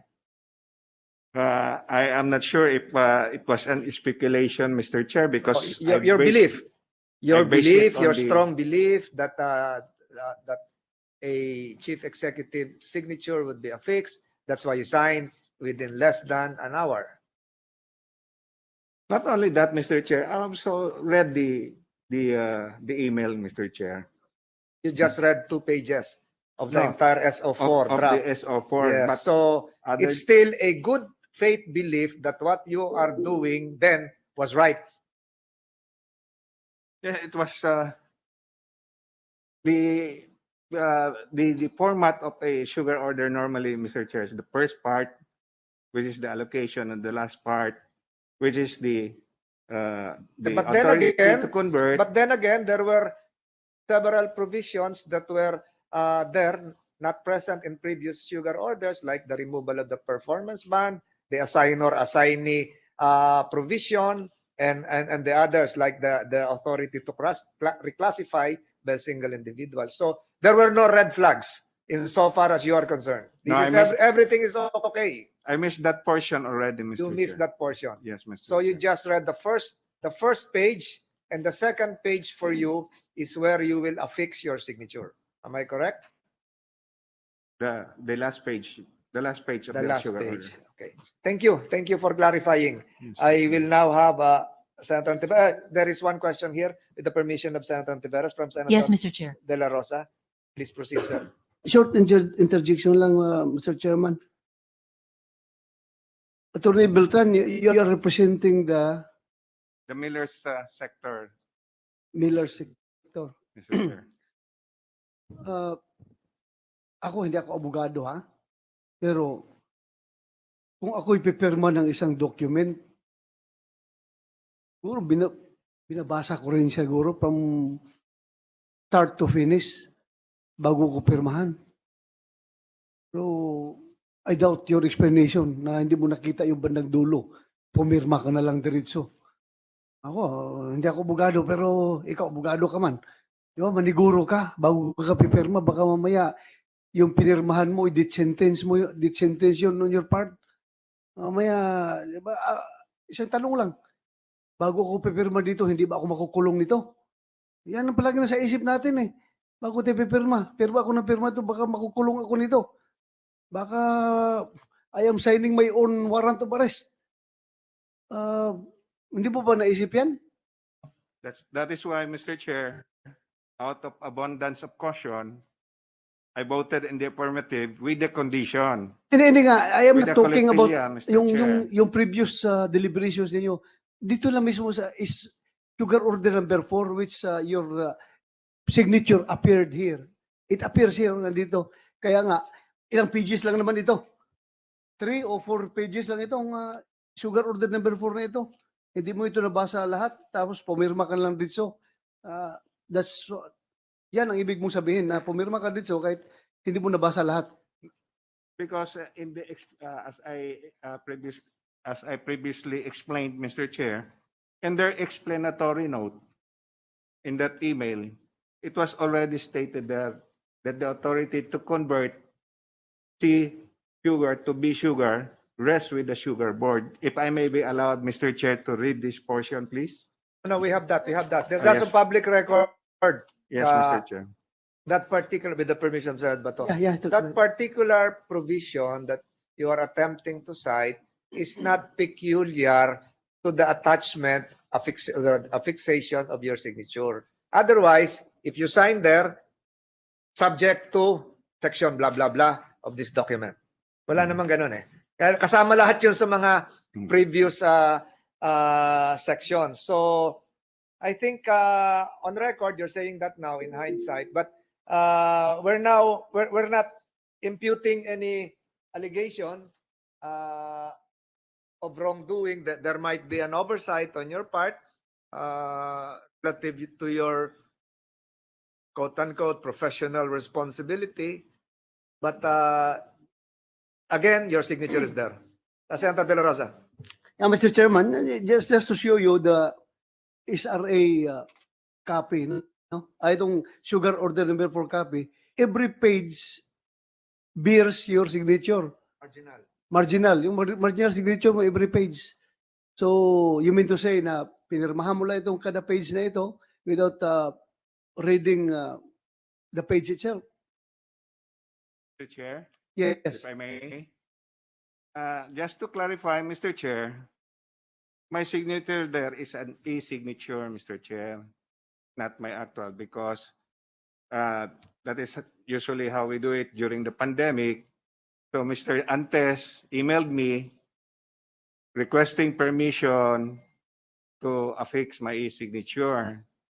So I instructed the board staff to vet on the documents, then affix my signature, Mr. Chair, because when I say they vet my documents, they will have to refer to my voting during the deliberation via referendum. That is how it happened, Mr. Chair. Yeah, kaya you're giving me the impression na grabing maling akala from Yusik Sebastian to Administrator Serapika hanggang sayo. Grabing domino effect nitong maling akala na ito. Kaya ang bigat na maling akala ito. Lahat kayo, nawalop kayo ng isang maling akala. Mga abogado pa naman kayo. Hindi naman abogado yung iba, pero ikaw, specifically, ikaw mismo, abogado kayo. Kaya nawalop kayo ng isang maling akala. Lahat kayo tinamaan ng maling akala.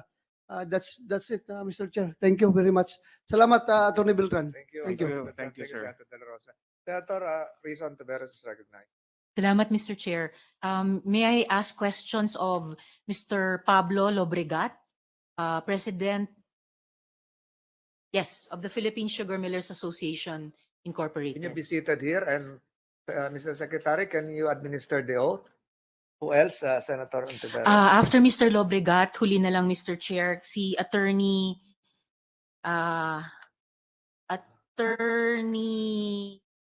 Guillermo Tejeda ng Attorney SRA. Tejeda. The Secretary, can you administer the oath? Can you please be seated here in front? You raise your right hand, please. You swear or affirm to tell the truth, the whole truth, and nothing but the truth in this proceeding. I do. Thank you. What about Salamat. Attorney Tejeda? Has the oath been administered? Thank you. You may proceed, Senator Ontiveros. Salamat, Mr. Chair. So, una po kay Mr. Lobregat. Sir, meron po bang sugar hoarding ngayon? I cannot say none. Mhm. Maybe there But- might be some. But in the magnitude that is surrounding this sugar fiasco? Mrs. Senator, in my statement during the congressional hearing, I made a statement that said hoarding and smuggling are symptoms of a supply deficit. They are Mhm. not causes. So speaking of the supply deficit, artificial ba yung sugar shortage? I do not believe that it is artificial. So you believe that the sugar shortage is a reality? I believe so. All right, sir. There are allegations going around that no consultations had been undertaken with the stakeholders. Kayo po ba, kinonsulta ba kayo ng SRA? If so, ano ba yung mga rekomendasyon ng stakeholders? And kung may rekomendasyon, ano yung basehan ng rekomendasyon ng mga stakeholders? Madam, I just want to clarify, are you referring to sugar order number 4, the defunct sugar order number 4? Yes, I'm referring to SO4.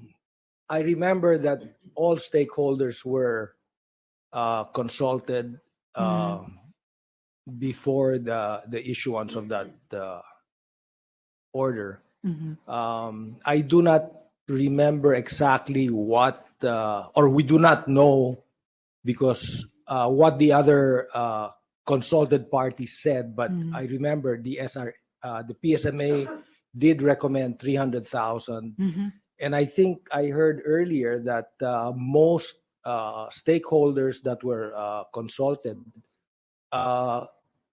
more or less gave the same figure, Mhm. but not too far from there. Mhm. And dito sa recommendation ng PSMA na 300,000 metric tons, nasabi nyo more or less the other stakeholders made the same or similar or a little less recommendation. Ano yung basehan ninyong mga stakeholders para sa rekomendasyong iyon ng 300,000 metric tons or a little less? Usually we rely on data that is coming out of the SRA. Mhm. There is a production bulletin. We also consult our members, for example, throughout the year, at the beginning of the year, in the middle of the year, we, for example, ask our planters how is their LKGTC, which is Mhm. the number of 50 kilo bags that you can get in a hectare. All right. And last year, I remember because of the rains, there had been there was a little improvement from the previous year, but not very much. Especially after Typhoon Odette. Especially during Typhoon Odette and after Typhoon Odette, the rainfall, at least in Bukidnon and even Negros, was unabated. I mean, it was very wet. So these are things that go into our recommendation, and we could see, you can actually foresee early on if you're really going to get a good crop or a better crop or a bad crop. And we were hoping that the weather would dry up towards the end, and we did not see any improvement. Malaking factor din talaga dito sa sugar fiasco na ito, yung panahon, yung weather. Oh, definitely. In my presentation in Congress, I said that was the main culprit. Okay. You cannot blame the industry for the weather. We don't create it. And since yung PSMA ay isa sa mga nagrekomenda ng 300,000 metric tons, ano ngayon ang tingin ng PSMA dun sa reduction ng sugar imports mula sa 300,000 metric tons o yung panukala sa ilalim ng SO4 to 150,000 metric tons o yung kasalukuyang proposal.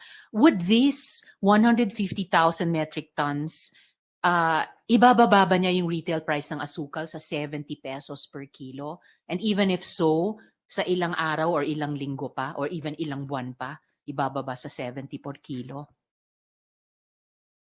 Your mic, sir.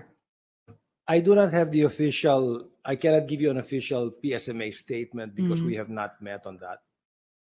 This is very recent. In fact, we have to give recommendations on the 150. Mm. Personally, I think the whole process has been delayed. Has been Delayed, delayed. right? Mm. If can I expound a little bit? A little bit, please, because I only Sure. have 3+ Okay. minutes left. Sugar order number 3 was crafted early on in January after Odette because we saw prices starting to rise, especially refined. One of the causes of the prices going up was the delay caused by the TROs issued in Negros.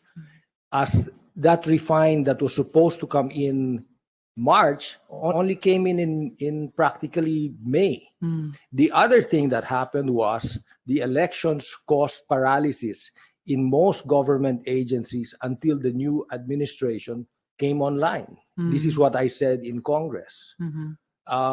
And all these delays added up, and now they are still crafting the sugar order number 2, I think, for this year. And this has all caused these prices to remain high.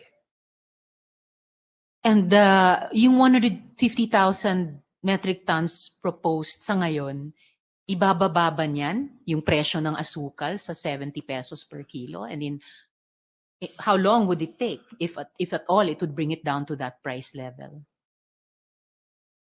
When it was being proposed during that meeting I attended in Malacañang, what was being pushed was 150, and I said, anything is better than nothing. Mhm. Better than nothing. Is it good enough para makuha yung isang gusto nating makuhang mas murang asukal para sa mga tao at para sa food and beverage manufacturers? Personally, I don't think so. Okay. Right.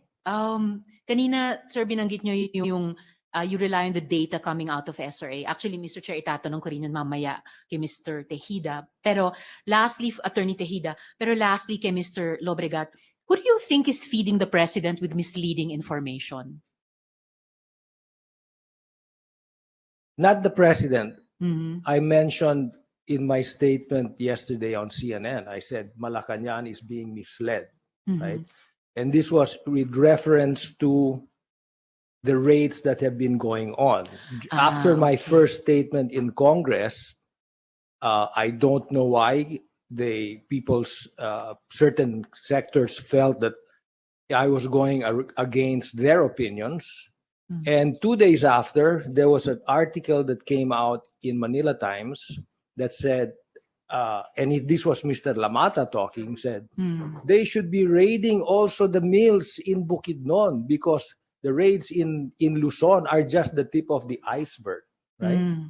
And 1 week later, while we were attending the Philsutec, Bukidnon was raided, right? And they showed this picture of We acknowledge the arrival of the Senate President. 446,000 bags of sugar, which seems to many, of course, an enormous amount of sugar. But what I can say is, number one, this is all sugar produced in Bukidnon.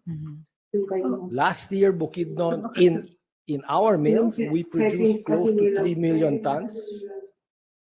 We produced close to 3 million bags, and 440,000 bags represents only 15% of our production. So if you ask us, were we hoarding? Well, we're down to the last 15%. Okay. And we will only start milling in November. So this will only last us about 45 days. See. So the dire predictions seem to be dovetailing with each other coming from different sources about the supply running out. Actually, Mr. Chair, nabanggit ni Mr. Lobregat yung raids. I will also be asking Attorney Tejida who is feeding Malacanang or who is misleading Malacanang in regards to the raids. So maraming salamat, Mr. Lobregat. Thank you, ma'am. Thank you, sir. Could I please ask now my last questions kay Attorney Tejida? You still have about 3 minutes and 12 seconds. Yes, salamat, Mr. Chair. Senator, Opo. Attorney Tejida, sino po yung nag-uutos ng mga BOC raids or inspections sa mga bodega? Mayang hapon, Your Honors. Ayong hapon po. Good afternoon. The Sugar Regulatory Administration actually is not privy to the inspections of the Bureau of Customs until after the raid have been conducted. Well, nabanggit nga rin po ni Acting Commissioner Ruiz kanina na nagko-coordinate sila sa SRA dito sa mga inspection o raid na to. So, sige, kung pagkatapos nilang pumasok or mag-inspect or mag-raid at magko-coordinate sa inyo, di ba nila sinasabi sino nag-utos nung raid or inspection na yon? Your mic, sir. They do not categorically state who ordered, but from the point of view of SRA is that like that one in Subic, the raid or the inspection, I mean, was conducted maybe sometime the afternoon until evening, and personnel of the Bureau of Customs would actually came to the office on a holiday to seek a verification whether the shipment is cleared by the SRA. What really transpired was that I was shocked myself to hear the news that my signature appeared on that certain clearance from the SRA, which was claimed to have been faked. So sa inyo pala yung pirma na finake? Hindi Yeah. yung isang intriga na lumabas ng maaga sa sugar fiasco na to na finake daw yung pirma ni Presidente. Kayo talagang finake ang pirma nyo sa isang papel. As far as that news came out, the clearance was of my signature. Precisely that I readily cleared that it was a shipment, well, under sugar order number 3. So tanungin ko sa inyo, Attorney Tejida, yung isang, ibahin ko ng konti, yung tanong ko kay Mr. Lobregat, sino sa tingin nyo nag-mislead sa Malacanang tungkol sa mga raids or inspections? I cannot categorically state, but this could have been prevented if Yes. the SRA was alerted ahead of time of these clearances, because as I can notice, based on the 25 August 2022 letter of the BOC addressed to the acting administrator now, Mr. Alba, most of those raided or inspected either belong to participants of SO3 or are also registered international and local traders. But these are all, of course, subject to verification, because at SRA we do not conclude that there's no hoarding here, there's no smuggling here, provided that our records would be consulted in this regard. Subject to verification din, yung mga ni-raid o in-inspect ay covered naman pala ng isang mas maagang sugar order at hindi dapat sanang naging subject ng raid or inspection. I totally agree. A lot of this fiasco could have been prevented by better handling at different levels. Attorney, gusto kong i-establish kung yung sugar shortage ay tunay o peke sa pamamagitan ng data validation. Yung veracity ng data ng SRA, sabi kanina ni Mr. Lobregat, pinagbabasihan din ng mga stakeholders sa kanilang mga rekomendasyon. Totoo ba? Tunay ba yung mga datos nyo sa SRA? Maaasahan ba yan? Your mic, sir. Of course, Your Honor, these data are the ones being used by the stakeholders during stakeholders conference, and these data were products of what we call the sugar monitoring system. We come up weekly, or at least approximately weekly, of the supply and demand situation of the country. And this production bulletin are cross-checked with the cadening system of the mills. We have the so-called SMS, the sugar monitoring system, and we also monitor the coastwise movement of sugar through the shipping permits. And there are this sugar from the mills before release are covered by what we call sugar release orders, and these are validated by our regulation officers who are there in the mills daily. Salamat, Attorney. And kahit kami sa Kongreso, we presume regularity.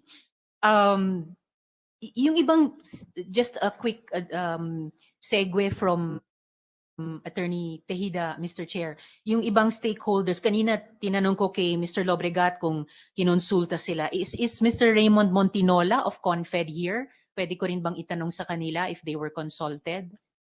So it looks like he is not here, kung tama po ako. Kung hindi, to my last question. Comsec, can you Yes, answer Mr. that? Chair. Comsec, can you answer that? Who is still virtually present? Is Mr. Montinola of CONFED around? Let's see. Not around, Mr. All Chair. right. Thank you, Mr. Chair. We Kung have, ganun. Senator Ontiveros, Yes, we have Mr. other Chair. resource persons from the private sector. Yes, We Mr. have Chair.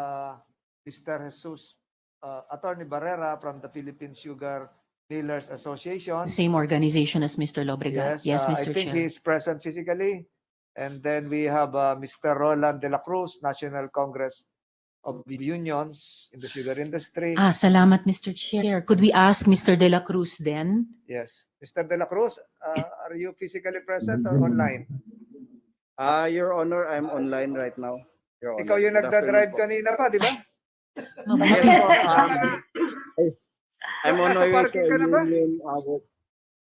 You're still mobile. Sorry, sir? You're still...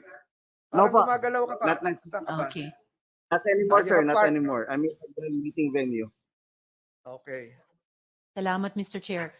So just to my last question kay Mr. De La Cruz then, sir, kayo po ba ay kinonsulta ba kayo? Kayo po ba ay kinukumbinse or nilinlang ba kayo para maniwala na gusto ni Presidente itong importation? Kung kaya't nagkaroon ng rekomendasyon ng 300,000 metric tons of importation? Your Honor, for the record, we were not involved. We were not part of the consultation process, despite the fact that we represent the workers in the sugar industry, as well as I also sit as a member of the Stakeholders Consultative Assembly. But for the purposes of Sugar Order Number 4, we were not a part of the consultation process, Your Honor. Salamat, Mr. De La Cruz. Napaka-importante nun, Mr. Chair, and I really would reiterate the point raised earlier by Sen. Tulfo na stakeholder ang sugar workers, employees, yung mga union, at dapat sa ganitong ka-importanteng issue ay kinukonsulta sila regularly para din hindi maulit yung ganitong klaseng fiasco, Mr. Chair. In my last few seconds, just for the record, Mr. Chair, would just like to manifest that what is clear to me so far is that many things are not clear. And it also seems that many powerful forces are at play. Bakit po may discrepancy sa issue ng paano nalaman ng Executive Secretary ang SO4? Kaya yung binigay mo yung galing sa bagay. Chinese. Kasi Maliit na bagay. Nasa ano? I think Nasa there's baba. one mic, Sige, Mr. Chair. Senator Amy, I think you should unmute. Salamat, Mr. Chair. Maliit na bagay, no? You should Yung mute. maliit na bagay, sasabihin nyo yung discrepancy sa issue ng paano nalaman ni ES. Pero it shows lack of candor, which hearings like these expect. What is the ES hiding? What information doesn't he want the public to know? Also, why all these raids or visits on bodegas, tapos malalaman in the end, the import permits are in order and the mission is terminated? Who is feeding the president or Malacanang wrong information? Is the executive secretary feeding the president wrong information? Is the president caught in the crosshairs of opposing camps? Di kaya usapin lang ito ng nag-aaway na mga kampo, Mr. Chair, with some groups wanting to change the leadership of the SRA or limit the number of importers to a select few. Hindi ba trabaho ng ES na protektahan ang Pangulo? Hindi ba dapat gatekeepers sila of these competing interests so the president can make policy decisions unfettered by political considerations? Kaya kailangan po talaga makarating si ES sa ating pagdinig, Mr. Chair. Salamat po, Mr. Chair. Thank you, Senator Ontiveros. With the permission of Senator De La Rosa and Senator Padilla, the Senate President would want to question first because he has a meeting with the Department of Foreign Affairs. So with your indulgence, we recognize the Senate President who was the prime mover of this investigation. Had it not been for his privileged speech, we will not be having lunch here. So the Senate President is recognized. Thank you very much, Mr. Chairman. Maraming salamat, my dear colleagues and our dear participants of today's hearing. I wish I could have one whole day to explain to my colleagues the intricacies of the sugar industry. Yung sinasabi po ni, with due respect to our dear colleague in the minority, Senator Risa Ontiveros, malalim yung usapin nitong sugar industry na ito. In good times, nagkakawatak-watak sila because kanya-kanyang income yung millers, kanya-kanyang income yung planters, yung traders, etc., etc. In bad times, they come together, they call themselves the Sugar Alliance. When taxation is upon them, may sugary tax and sweetener tax and all that, then we unite. No, unfortunately, those are the only times that they unite when there's a problem with the industry. Today, there is a problem with the industry because there are claims of low supply of sugar, which is conflicting by different organizations. The farmers will always err on the side of, I would say, conservative importation. Kasi syempre, pag nag-import kayo ng import, alam naman po natin sa sibuyas, sa kamatis, sa iba't ibang produkto, gulay, pag nag-import tayo ng import, galunggong, babagsak ang presyo ng importation, ay ng presyo ng locally produced natin na produkto. Now, when we talk about federations, Your Honors, talagang may nag-aaway-away dyan. That's a normal federations and planters groups, nag-aaway-away. So let's filter that out. Let's take out the noise. But before Senator Risa leaves, I know she leaves, with due respect to my dear Deputy Minority Leader, I truly believe that the President is doing a great job in terms of looking at the needs of the farmers, ang kapakanan ng ating mga magsasaka. Kaya nga pinigil nga niya yung importation kasi gusto niya malaman ano talaga ang halaga na kailangan i-import at hindi lang palaging import lang ng import. So I want to put that on record. I feel that he's done the best job so far in the last how many years I've been here in the Senate in terms of handling this issue. And he's been calling meetings in Malacanang with different stakeholders to come up with a win-win solution. In fairness to him, to come up with a win-win solution. Now, one of the stakeholders meetings, even Mr. Lobrigat was there and he was present, representing the PSMA. What is clear here is that those stakeholders meetings were not considered coming out with SO number 4. We did not have, and it was clear, we did not have those meetings, and it was clear also that the workers' unions were not informed, the planters, the millers, wala po nun. They're coming up with a number given several months ago, January. The situation January is different from the situation today. So definitely a stakeholders meeting was needed to come up with such a large amount of importation. Second, on the issue of ES Vic Rodriguez, let's let him answer your questions when he comes on the next meeting. Ang akin lang, let us look at possible solutions to this perennial problem of sugar shortage. Last year, my dear colleagues, and you all know that we were hit bad by 2 typhoons, particularly in the sugar area, producing areas. One was, of course, Typhoon Odette, and the other one was Typhoon Agaton, which hit us and basically inundated many sugar areas. So that's why we have a shortage for this year. But normally, maliit lang po yung shortfall. But this last administration of the SRA, Your Honors, has had the penchant of wanting to import and import at the detriment of our small farmers. Kaya, we have to make sure that the importation is legal, that the importation is above board, and that the importation is necessary. Kaya natutuwa po ako na nandito po ang ating Bureau of Customs. The raids, with due respect to Ma'am Risa, I'm in favor of those raids. Why? Because I would like to always err on the side of government when it comes to anti-hoarding, when it comes to anti-smuggling. Because if they show the papers, they have nothing to be afraid. Di ba? You always say that Tayo mga politiko, we're willing to sign bank secrecy laws because kung wala naman tayong tinatago, huwag tayong matakot. So, ang gusto po natin mangyari, ito mga importers, traders, yung mga bodegas, pati yung mga sugar mills, it's not considered a raid. It's an inspection. It's not, you can look at it that way. It's an inspection or a raid. Under the law, SRA has the power to inspect all these bodegas. Under Republic Act 10845, that is the Anti-Agricultural Smuggling Act, the BOC and other government agencies have the power, okay, to visit and inspect traders and importers of agricultural products. And let me quote, rice, sugar, corn, pork, poultry, garlic, onions, carrots, fish, cruciferous vegetables. This is the first time I've heard there was cruciferous vegetables in its raw state or have undergone simple process of preparation and preservation. Nasa batas po yan. Hindi po illegal ang ginagawa po nilang inspection.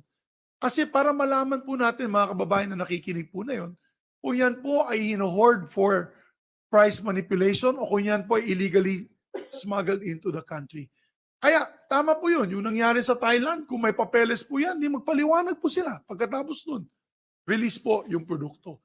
Pero importante dito na yun, mga kababayan, my dear colleagues, is that if there are, and I was interviewed, as a matter of fact, I'm maliciously being implicated to the sugar in the Bukidnon raids. I do not plant sugar, and my uncle, Tito Pablo Lobrigat, will confirm, I do not plant sugar. I don't have a single bag of sugar there because I no longer am involved with sugar. And my participation is to protect the small farmers and Bukidnon. And you can confirm this, former Administrator Serafica or Mr. Lobrigat. Bukidnon is the second largest producer of sugar in the country next to Negros Occidental.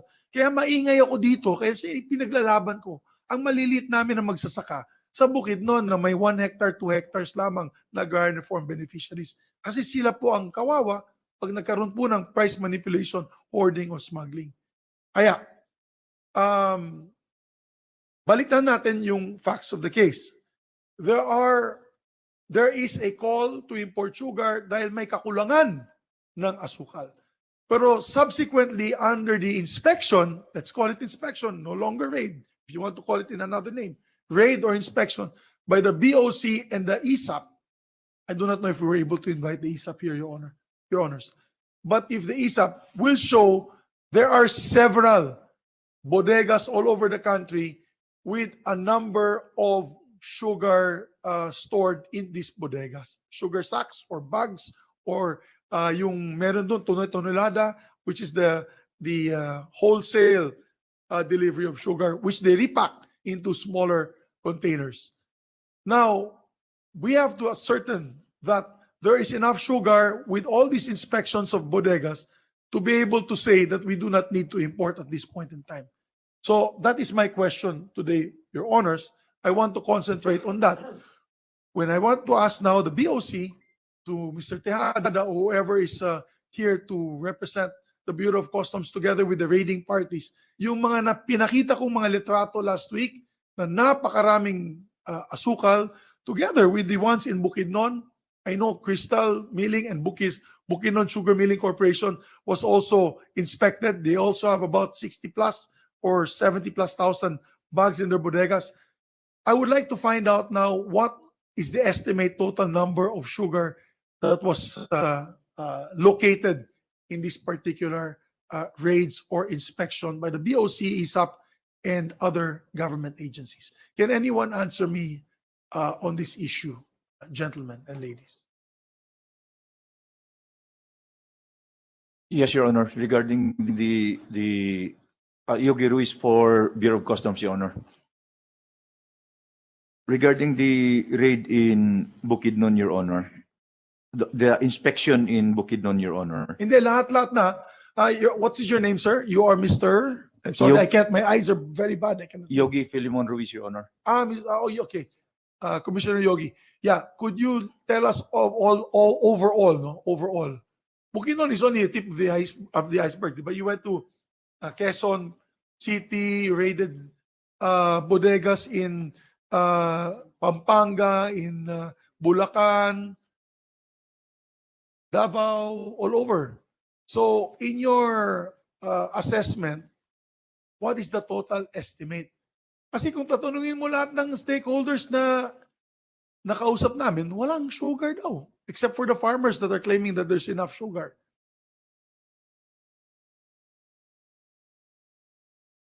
Yes, Your Honor, the total number of sacks for imported sugar, Your Honor, 479,981.5 sacks. For local sugar, Your Honor, Saan po yan nahanap, Commissioner? this is for all the inspections nationwide, Your Honor. Well, is there a possibility that we can play the pictures once again? Saan ba yung pictures? Is it with the committee secretariat? Yes, Yung yes. pinalabas natin last week na pictures. Papakita ko po sa inyo to, Commissioner. I do not know if you were participating in all these raids, but Can you do that, Comsec? Can you that do is more than 400 because the 460 plus, Bukidnon lang yun, I think. Yung Yes, Your isang- Honor. Ito, ang dami pong mga na-raid na bodega. Yes, Your Honor, that's for the imported sugar only, Your Honor. There are also local sugar, 696,028 sacks for a total of 1,176,000 sacks of sugar, Your Honor. For all and how many raids or inspections were done? 31 inspections, Your Honor. And which areas were these?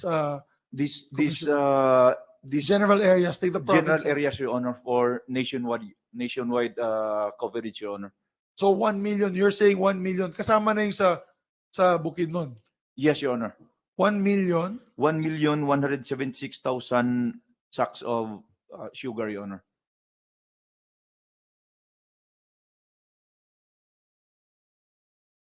sacks of sugar. This is all refined. All refined, Your Honor. How about raw sugar? We do not have the data for raw sugar, Your Honor. So will you be able to come back to me and tell us if there was raw sugar? I'm sure there was raw sugar kasi Yes, Your ito Honor. mga I will. bodega is, may we recognize, Mr. Chairman, Congressman, Mr. Good- Pablo Labregat. Good afternoon, Yes, Mr. you may Senate proceed, Mr. President. Brigad. If I may answer the question for raw. The 446,000 inventory of crystal sugar is all raw. And if you were to convert that into tons, that is about 22,000 metric tons. So that was the one that was still in the bodegas of crystal milling are It's still in the raw. bodegas, but I did mention earlier that that is only 15% left of what we actually produced, right? May I ask, Mr. Lobregat, why is it still in the bodegas? We are loading trucks as fast as we can.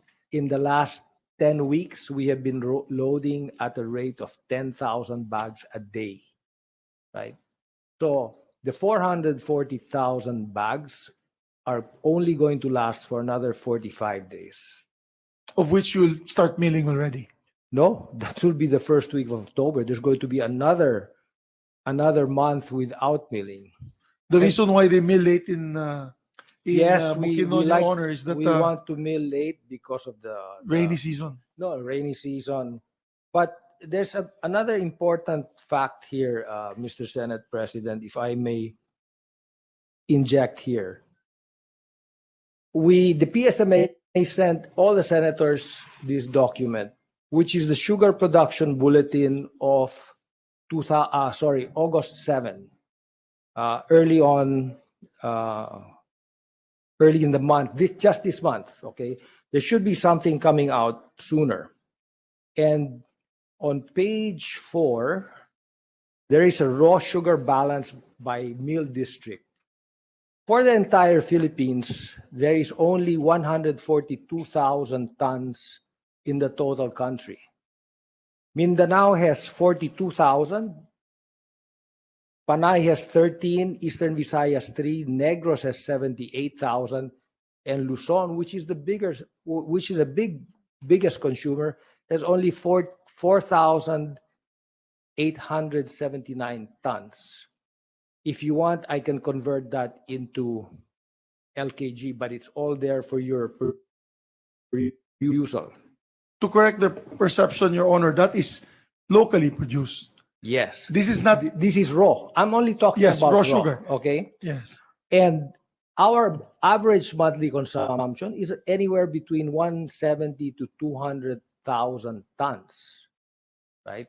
In other words, by the end of this month, there will be practically nothing left of raw in the mills, which is what we consider the buffer stock. We need to have 450 tons of sugar, raw and combined, to carry us over for the next 3 months, September, October, November, when milling is only ramping up, right? We need to have the carryover stock. In other words, this year we'll practically have nothing of carryover stock. What sugar is left is in the pipeline. The imported sugar, for example, that is in the bodegas of the industrial users and the traders that have their bodegas with sugar, which is refined, that is sugar or raw, that is what is left in the pipeline. And that's not very much.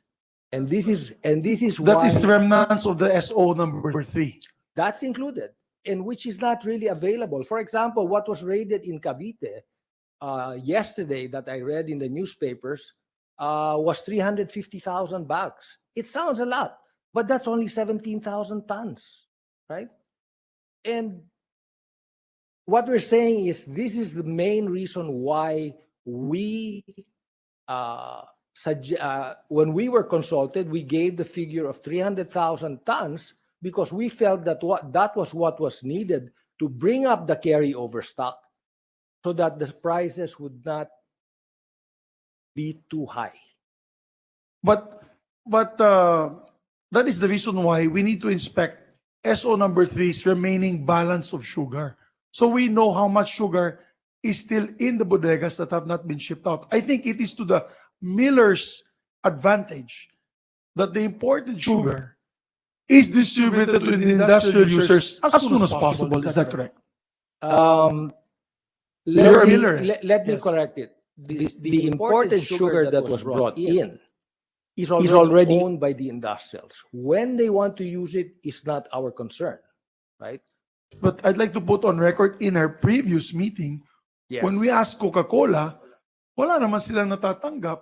That is exactly the reason why we're having this meeting, is also because are we allowing importation given to particular importers that are not going towards their intended user or demand, or the intended demand user.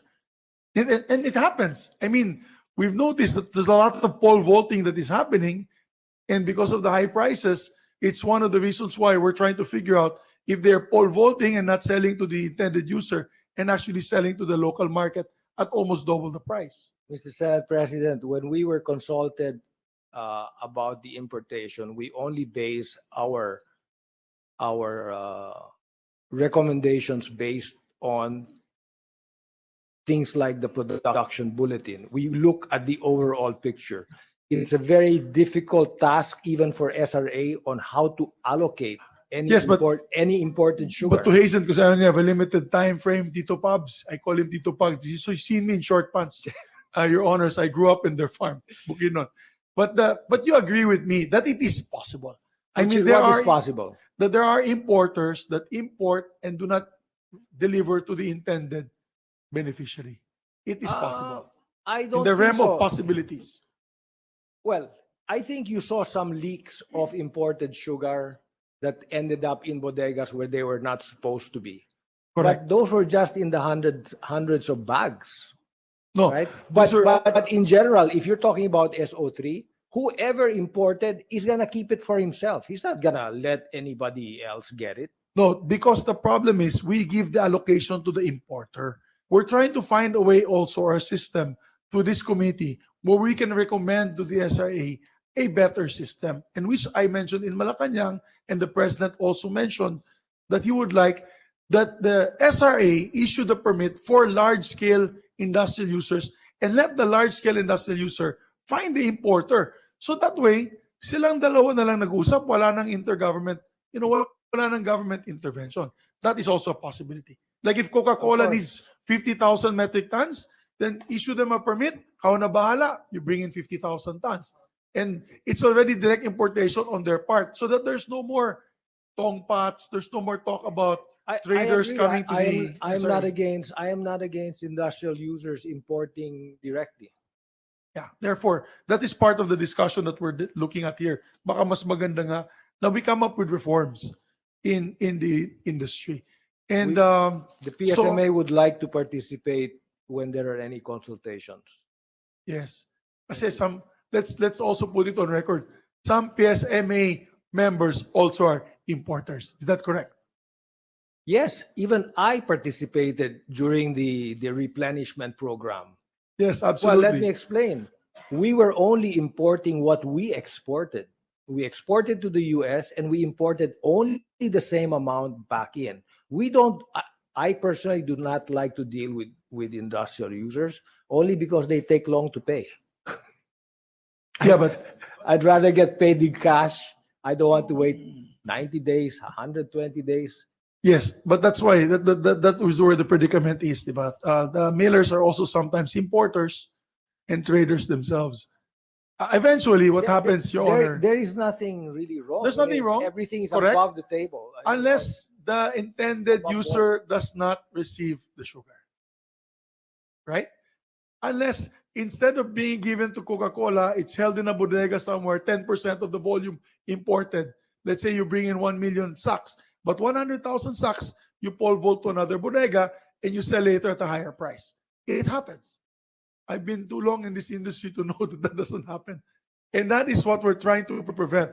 If we really want to help the sugar farmers, we must get rid of these leakages and loopholes which are detrimental to the farmer. Now, I'm glad that there are producers here that can answer. What is the farm gate cost of raw sugar before the milling ended? Of course, it's artificially high now because there's no sugar, but let us put it at last May, before we ended the milling season in Bukidnon and in Negros. What was the farm gate price for farmer per kilo? Was it around maybe 45, 40 to 50 pesos per kilo of raw sugar? I remember sometime in May when we ended, the last price we were paying was something like 2,300 per 50 kilo bag. So 2,300 divided by 50 pesos. 1,300 divided by 50 pesos. 46 50 kilos. pesos. 46 pesos per kilo. Okay. How much is the tolling fee when you refine it per kilo? I mean, when you go to a refiner, I know you're not a refiner. I know Busco is the refiner in Bukidnon. When you want to refine raw sugar into refined sugar per kilo, what is the cost? 10 pesos? 15 pesos?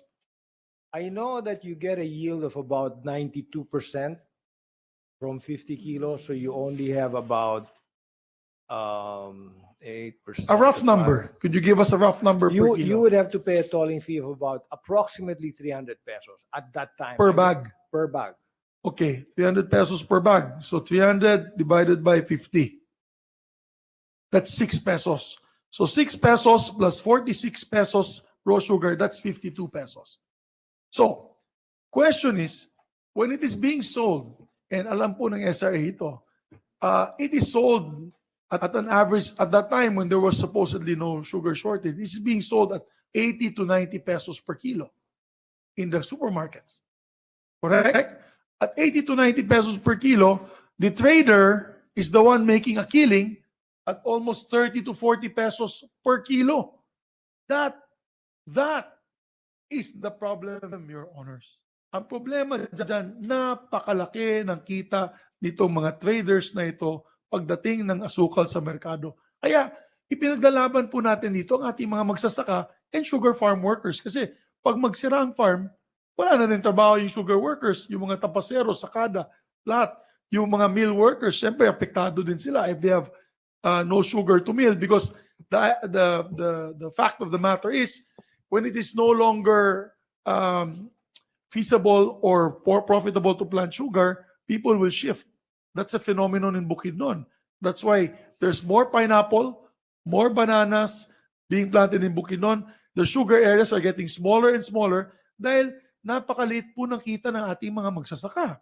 They'd rather deal with Dole Philippines, Del Monte Philippines, or whichever, para ma-convert nila yung lupa nila from sugar to banana and pineapple. Kaya yan ang problema ng industriya. We have to make it profitable for the farmers and also profitable, pero wag naman sobrang laki for the traders kasi sila po naghahatid sa merkado nitong asukal na to. So it's a very complicated situation, Your Honors. But the fact of the matter is, the farmers are only selling at the highest ever being sold before the end of the milling at 46 pesos lang farm gate. Di ba po, Your Honors? 46 pesos lang. Eh kung lumalabas na 100 pesos yan na yun, hindi kasalanan ng magsasaka yan. Hindi kasalanan nila yan. So, I'd like to ask a report from the BOC. Can we give the committee a report on the amount of sugar that was already inspected? Is it still ongoing, Your Honors? Are you still locating sugar? That is your mandate and you can still do so. Are you still doing so? Yes, Your Honor. We are presently still in conducting inspections, Your Honor. And please do so. We have laws that will protect you from doing so, making these inspections. It's always best to err on the side of the law and the farmers. Yan pong utos ng ating Pangulo to make sure na walang hoarding, na walang price manipulation. Para sa ganun ay maibaba talaga natin ang presyo ng asukal. And for the record, Your Honors, Yes, Mr. Your Honor. President, for the record, I really laud the efforts of Malacanang in this situation. There are sectors that are trying to portray illicit conspiracies. But the fact of the matter was, they are asking for a plan. What was given instead was a sugar order to import. The president stopped this and called it illegal. And the president wants the farmers to take advantage of his newfound mandate as the secretary para tulungan natin long-term ang ating mga magsasaka. That we no longer need to import if it is possible. There are many issues. Mahabang usapin yan. Baka under the committee of Senator Villar, we can discuss how we can increase production and yield of our farmers and make it more profitable to them para hindi sila lilipat sa ibang mga produkto. Ang importante po dito, magkaisa po tayo. All farming or all sugar association federations, I'm making an appeal to them. Because right now, it's a mess kasi nag-aaway-away sila. One is calling one Pinklawan, the other is calling the other mga Marcos loyalists and all that. I think we should stop calling each other names. If you want to help the farmers and the federations, let us come up with the bottom line scenario of helping the industry. Let us help each other help the industry, other than attacking each other online in the newspapers and calling each other names. I think I'm making that appeal to all our sugar farmers and federations. And I think we can all stand on that. That tigil na muna natin yung away. Let us come up with a better system of importation, a better mechanism for the SRA to say if we really truly need to import so that the farmers will not lose their income and lose, of course, the opportunity to earn a bit of money of their farms and their products. I think that is the most important that we have to, the most important message that I would like to share with everyone in the industry today.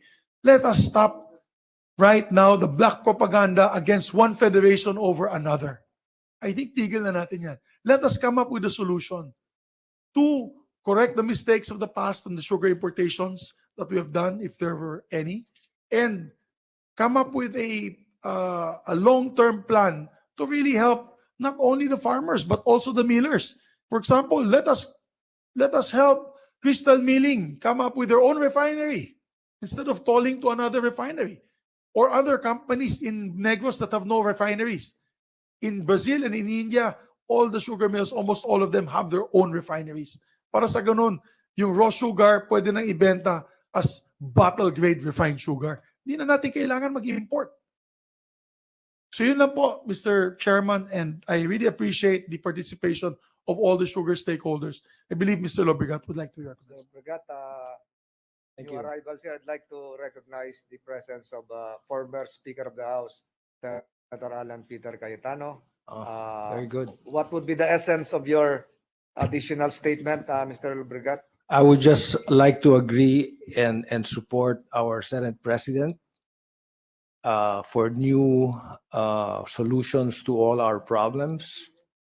I would just like to reiterate what I wanted to say in the Congress, which is the big problem that we have today is the weather. If you look at the news today, they say in Spain, they are going to produce 50% less olive oil this year. If you remember, Indonesia stopped the export of palm oil for a while because everybody, when push comes to shove, they will keep their production for themselves. And it's very important to discuss the self-sufficiency that the country must try to attain in every crop. I have some proposals that I would like to discuss with you guys in private, but that's for another day. Thank you. We note that. Thank you, Mr. Lobregat. We recognize likewise the arrival of our minority leader, Senator Pimentel. Next to ask question would be Mr. Chairman, yes. before you recognize somebody, may I be excused from the meeting? You know that Secretary Manalo is coming over this afternoon to meet the members of the Senate and hopefully ask for his help for his Commission on Appointments hearing on Wednesday. May I be excused, sir? Yes, Your Honor, but can I also be excused in that meeting? Because I will be Yes, Your Honor. continuing with the Mr. public Chairman, meetings. before the Senate President leaves, and I'd like to congratulate him for his privileged speech and bringing this up. Just before this, Senator Padilla brought up a very, very, very good point because SRA is a GOCC. So, ang kailangan ma-appoint dyan from a short list from the GCG. Maybe through the Senate President, we can also make a representation na hindi muna ipapadala ng GCG yung kanilang short list sa Malacanang nang hindi na co-consult yung stakeholders. Actually, the new appointments were endorsed by several stakeholders. Not all, kasi as I mentioned in the beginning of my speech, the sugar industry is made up of many players, no? But yun po, sir, ang Opo. point ni Senator Padilla, Yes. mukhang illegal yung ibang appointment sa ngayon kasi hindi pa nagsasubmit ang GCG ng shortlist. So, panay acting lang sila. Okay. Because under the GCG law. So, I'm happy that Malacanang, as a fact, consulted the stakeholders. But wala sa law ng GCG to consult these stakeholders. But baka through your leadership, that's something we can change. But I'll promise you that each group will give up their own name. Each federation and plant association will give their own names. And then the president will eventually have to Yes. decide. But more or less, the job naman ng GCGs, pag binigay nila yung shortlist, ipapakita lang sa association na wala silang, na walang kumbaga may veto power sila. Oo. Na wala doon na tulisan, to put it that Yeah, way. di ba? definitely. Oo. I totally agree. And we've been doing that. As a matter of fact, that's why they met with the president. The different stakeholders met with the president. And Mr. Lobregat was there in the meeting in Malacanang. I'm to talking in discuss general, Mr. Senate President, kasi like, as we investigated last Congress, di ba? Ang Yes. PhilHealth, dumaan lahat ng GCG yan. Pero kita naman natin yung dami ng scam sa Oo nga. sa PhilHealth. Maybe because hindi rin nakonsulta ang mga doctors, nurses association, mga health insurance. So I'm not talking about this administration specifically. Yes. But in general, it might be a good idea. So anyway, I'd like to thank Chairman Thank you Tolentino for the and the information. Senate President. Before the Senate President leaves, can I hold him for 120 seconds till? part of your privileged speech, Your Honor, has something to do with the two injunctions issued by Negros courts. That's why we have here the presence of the Office of the Solicitor, Office of the Government Corporate Counsel. And part of your speech, Your Honor, has something to do with the functions of the OGCC. Can you give us, in 2 minutes, the gist why the twin injunctions issued by the courts in Negros cannot apply nationwide? Your legal opinion there, OGCC. And your name, please. Good afternoon. Magandang hapon po, Mr. Chair. Magandang hapon, Mr. Senate President, and to the members of the committee. I am Manuel F. Santos Jr. of the Office of the Government Corporate Counsel. Yes, Your Honor, the position of the OGCC is that a preliminary injunction issued by an RTC is effective and enforceable only within the territorial boundary of the region where the RTC is located. This is actually based on Section 21 of Batas Pambansa 129 or the Judiciary Reorganization Act of 1980 as amended. Under said Section 9, it provides that regional trial court shall have original jurisdiction in the issuance of writs of mandamus, quo warranto, habeas corpus, and injunctions enforceable within their respective jurisdictions or within the respective regions. So that is the position of the OGCC, that since the RTC, which issued the two regional trial courts which issued the injunction orders are located in Negros Occidental, which in turn is located in Region 6, then the sugar importation activities can proceed outside of that territorial jurisdiction, Your Honor. Your Honor, I'm not a legal luminary like yourself. I'm kung sa Bisaya, murag abogado ba? Parang abogado lang sa nag-aaral. But in the United States, when a lower court issues an order, it is applied throughout the United States.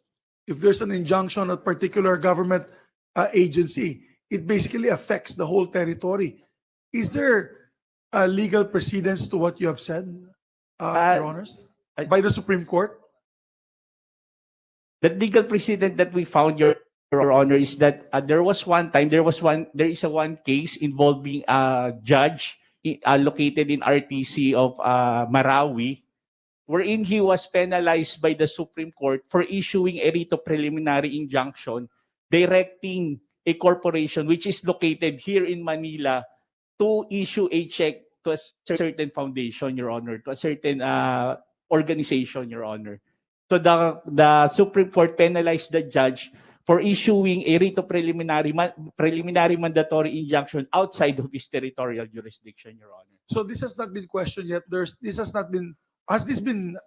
there been a case brought to the Supreme Court or the Court of Appeals on like a particular issue? No, we are not aware of any case, Your Honor. So if there's, for example, hypothetically, let's say there's a complaint against PLDT or Smart or Globe, let's say by a consumer in Negros or in Bukidnon, complaining about poor quality or signal or reneging from their commitment to interconnect so and so, and there's a TRO given by the courts in Bukidnon or in Negros or in Cebu, it is not applicable throughout the whole country? Yes, Your Honor. That is the express provision under Section 21 of BP 129, Your Honor. Thank you. Thank you for the information. Thank you. Thank you, Mr. President. The OGCC, please take note that perhaps there will be contrary and alternative opinions because you were the ones who were enjoined. Your office, and your office has a national jurisdiction.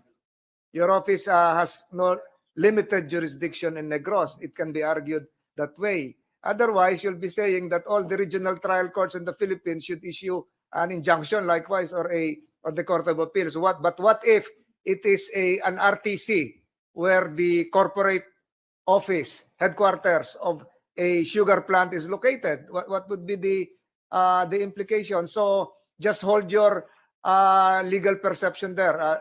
Senator Pimentel, our bar top notcher, might have a different opinion. So we'll discuss that during the next meeting. I just want you to express that in the presence of the Senate President. Thank you, Mr. Senate President. Yes, Mr. Chair, thank you. We have here the presence likewise of, before we ask Senator De La Rosa and Senator Cayetano, we have here the presence of the PITC.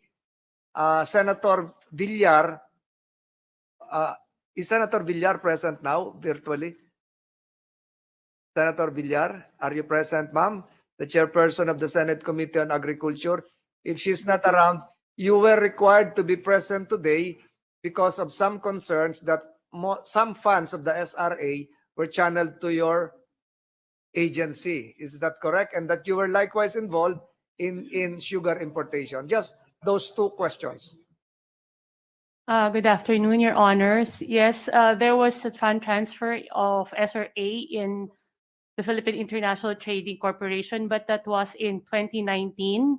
So I came into PITC just November of 2021. I don't have personal knowledge, but I have seen through the reports that there have been projects of SRA in PITC. But when I came in, only one was not yet paid, but it was all liquidated, dispersed and liquidated by March of 2022, Your Honors.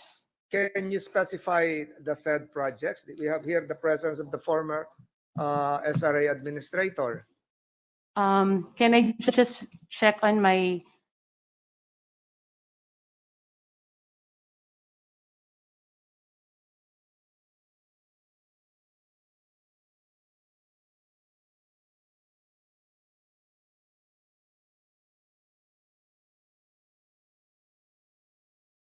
So there were projects completed and there are still projects pending and there are still amounts lodged in your office. Is that correct? At this point, Your Honor, no more pending projects with SRA. All has been liquidated, sir, by March of 2022. And the last one was? And the last one was implemented before I came in, but I was... Involving? Sir, come again, sir? Involving which project? Procurement? Importation? Sir, it's a project po of SRA to PITC. Concerning? Concerning harvester, sir. So that's for the farmers under the SIDA law of 2015. Opo, sir. Yes, and the sir. amount involved? The total amount involved for SRA projects with PITC is 494 million, Your Honor. 494 million. That Yes, was sir. the last one. Can you confirm and affirm that, Administrator Serafica? Yes, Your Honor. So everything, May I intercede, Chairman? I'm know. online. Yes, I was speaking on your behalf because we had the lady from PITC waiting here since this morning. We recognize the virtual presence of the chairperson of the Senate Committee on Agriculture, the Honorable Cynthia Villar.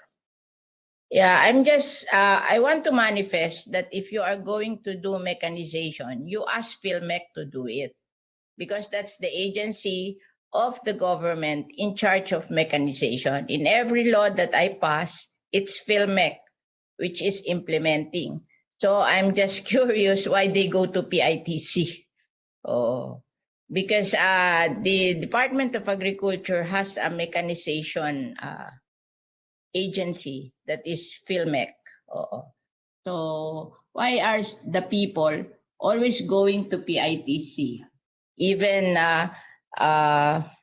DNR, when they have a project on establishment of composting facility and plastic recycling facility, they go to PITC.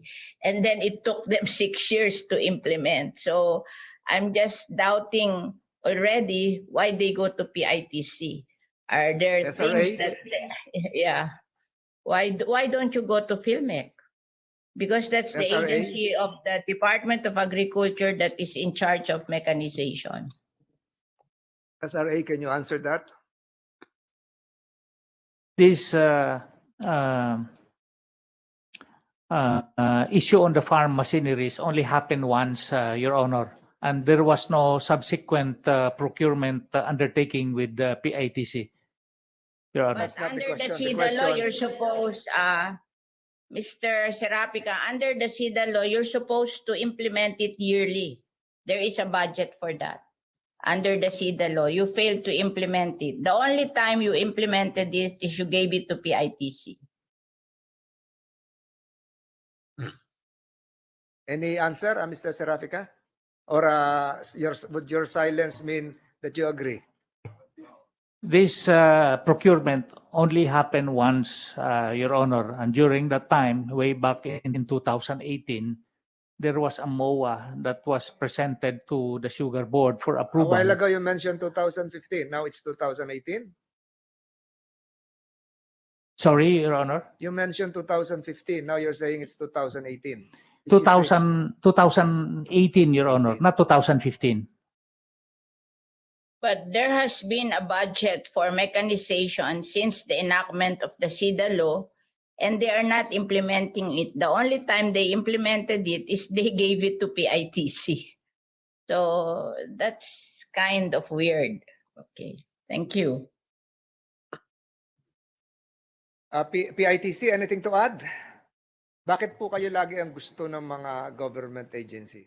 Sir, I cannot speak for that, sir, because I only came in 2021 November, Your Honor. So, although in our reports that I have with me here, the fund transfer of SRA to PITC was February of 2019, Your Honor. So it's not 2018. Na- Previously, it was 2015, may- then 2018. Now it's 2019. Sir, Which is maybe which? because there is a MOA, the MOA should come before the fund transfer.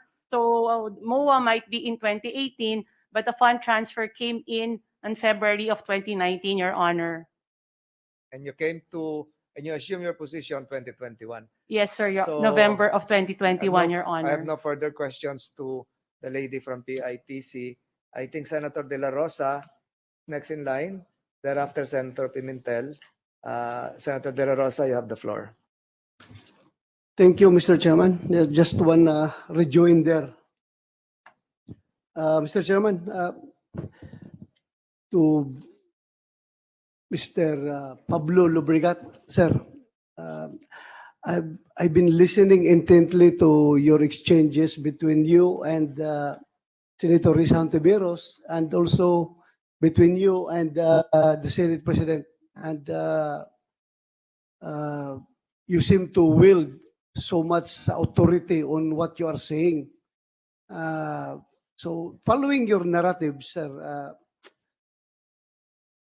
nasabi mo kanina that there seem to be no hoarding activities happening around because the results of the Bureau of Custom raids or inspections only shows around the 10% or 15% of the inventory of the what is supposed to be the sugar level that we have, a sugar supply level that we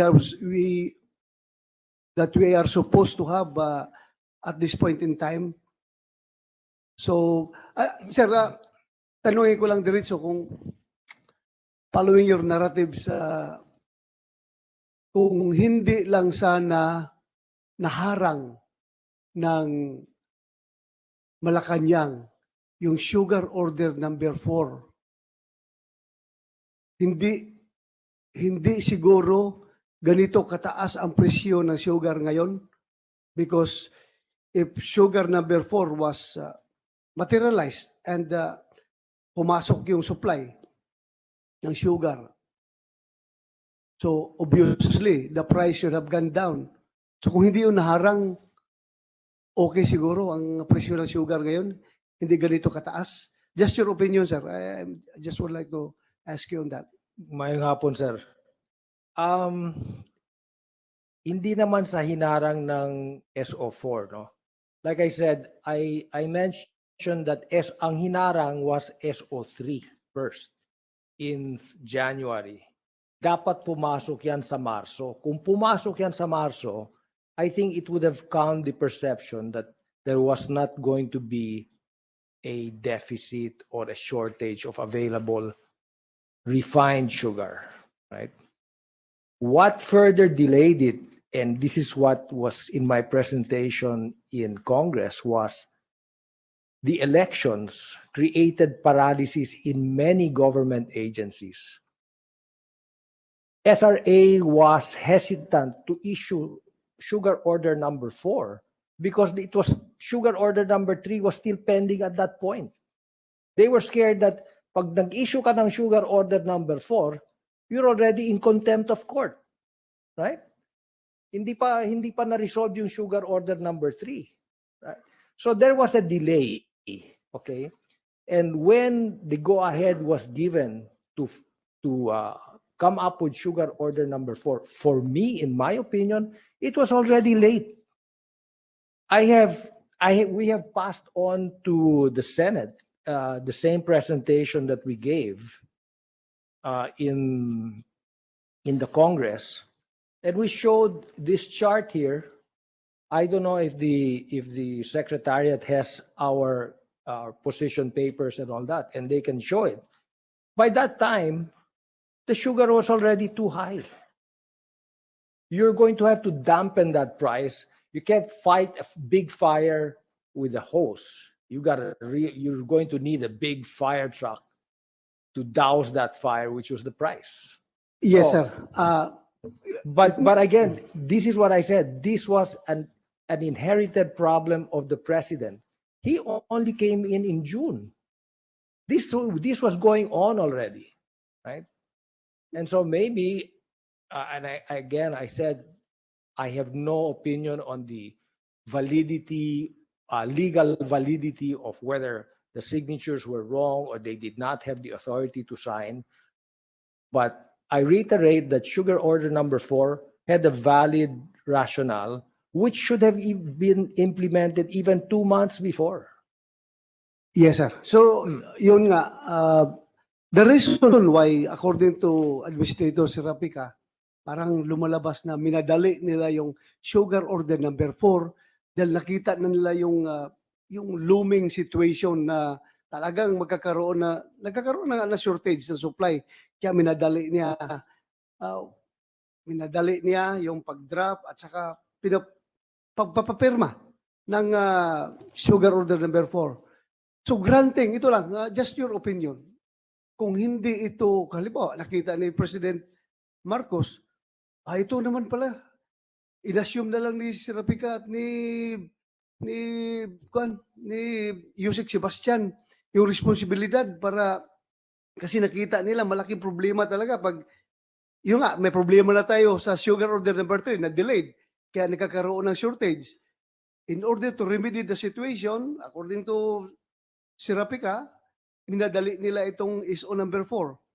So kung nakita ni Presidente na ito very laudable itong ginawa ni Serapica at ni Yusek Sebastian, go na ito para ma-remedy ang situation.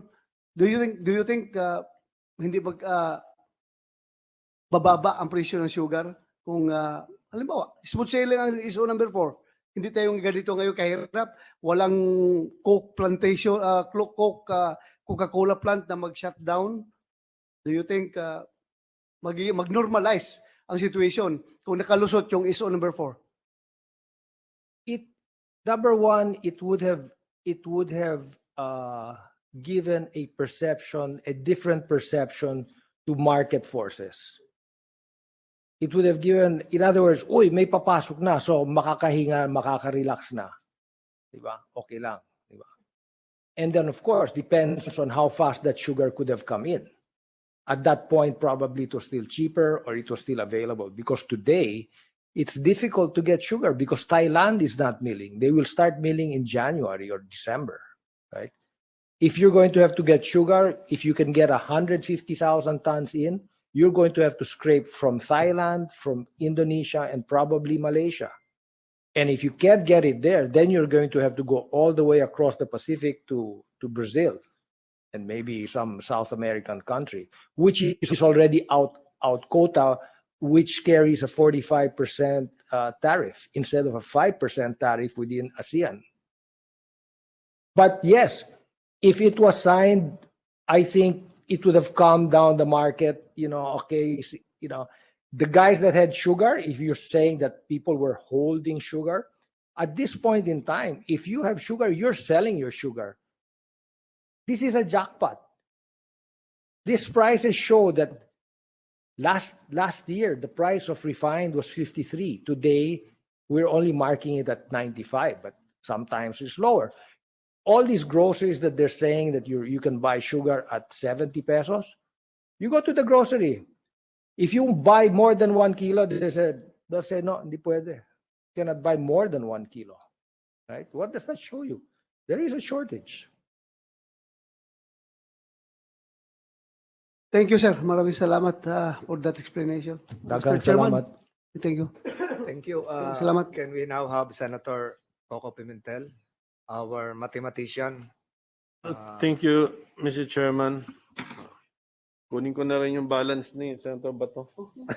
We'll have, Yes, sa'yo na yan we'll have lahat. the Sa'yo na. balance of Senator Bato and Senator Cayetano. Thank you. But actually, wala kasi si ES, Mr. Chairman. Marami kasi ako itatanong sana. In aid of legislation na lang din sana. Andito na ako physically present na Administrator Serafica, our former admin. Magtulungan tayo on the legislative part. No? Saka na muna yung accountability part. No?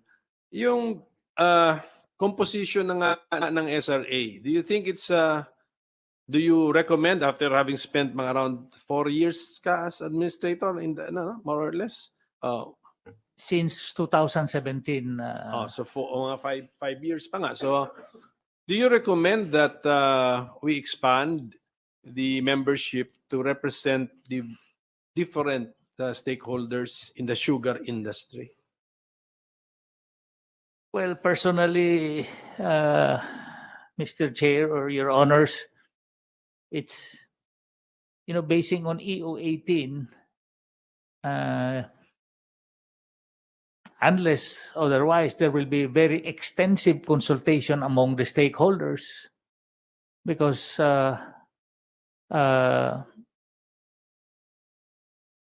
the essence of EO 18 already represents the industry, the miller sector and the farmer sector. But if you want to expand it to the consumers and the other users, that will be studied carefully and with due consultation with the stakeholders, I suppose, Your Honors. Sige, sir. Thank you for your answer. Precisely, yung concept nyo pala talaga ng stakeholders, very, very narrow, very, very limited. I think it's time to expand the concept of stakeholders. And I would like to believe, kaya kami nag-hearing dito ngayon, is because reklamo ang consumers sa presyo nga ng sugar. So, from wala akong normal price. What is the normal price before the issue? Normal price, then 110 pesos per kilo. So naging at the forefront ngayon ng issue ng sugar because napakamahal. And then bumaba at 70 pesos per kilo today. Correct me if I'm wrong, kung sino yung marunong kung alam yung current prices. Hindi dumating yung hindi dumating yung 300,000 metric tons ng SO4 And yet, napababa ang presyo from 110 to 70. Can somebody explain? What happened to the emergency? Na supposed to be emergency, pag sinabi emergency, kung hindi natuloy SO4, yung 110 should have even gone up, pero bumaba. So, yes, sir. Mr. Lobregat will give us the answer. Good afternoon, Mr. Senator.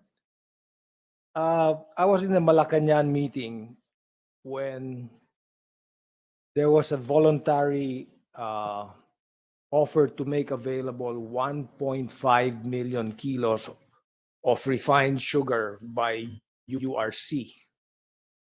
I don't know if there were subsequent offers also to make additional sugar available.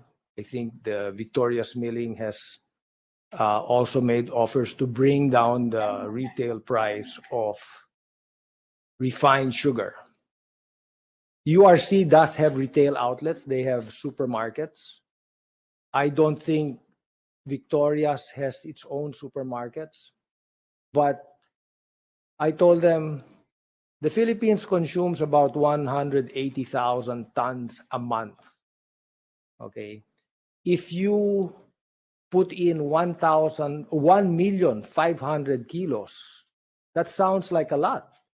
But if you convert the 180,000 tons a month, that is 180 million kilos.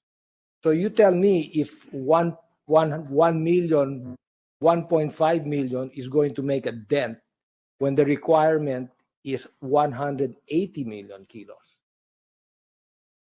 I mean, I'm not belittling their donation or offer, right? But this is why I don't know how many supermarkets are selling at 70 pesos. Correct, correct, sir. Kaya nga ganito, if you go back to the basic economics principle of supply and demand, so are you telling this committee that the 70 pesos per kilo is an artificial price? Yes. That's your. So somebody is absorbing a loss when it sells at 70 pesos per kilo. Not necessarily a loss, an opportunity to make more money. Yun, precisely, an opportunity to make more money. So at 110 pesos per kilo, who is having this opportunity to make a lot of money? Mr. Senator, I do not want to importer. accuse. Importer. Senator Villar, would you like to interject formally? I just want, yes. I just want to manifest that during the time of when we wrote the RTL, the price of rice rose to 60 pesos per kilo. And then we wrote the RTL, we liberalized the importation of rice. It has never risen to 60 pesos per kilo. Kasi noon, may exclusive right na mag-import ang NFA. And yung nabibigyan niyang mga importer, kinokontrol ang presyo. May cartel. So nung i-liberalize, hindi na nakontrol ng NFA. Ngayon, misikailan hindi na tumaas ang presyo ng bigas more than 40 pesos per kilo. Sometimes, kahit ka magpa-import, pag nakartel yung supply, tataas ang presyo. Why will the prices go up more than 70 pesos when it's cheaper to import and the cost of sugar in the Philippines, as they said, is something like 52 pesos? Bakit tataas ng 100? Mas mura pa yung imported na sugar. Di may nagko-control ng supply. So, yun ang problema natin. That when we allow exclusive to importers, they control the supply and they raise the price. Hindi talaga because mas mahal ang sugar, but because nako-control yung supply. That's what happened to rice. O kaya tinanggal namin yung exclusive right of NFA to allow importation. Nung tinanggal yun sa NFA, nawala na yung pagtaas ng bigas Ngayon, hanggang 40 na lang ang bigas Noon nag-60 noong 2018 kaya nag-liberalize tayo ng importation of rice. Thank you, ma'am. So for my education, if our resource persons can comment on my question. Mr. Senator, I just want to make a statement that the sugar industry is the most organized agricultural product in the country. We did not want these high prices, and this is why we were pushing for importation when we saw that there was a need to balance the supply and demand requirement. But there were many things that prevented this. That was explained very clearly in my congressional presentation, which I think we gave, it's on YouTube, but we also gave this to the Senate. It's a very short explanation, very simple to understand. And I called it the perfect storm.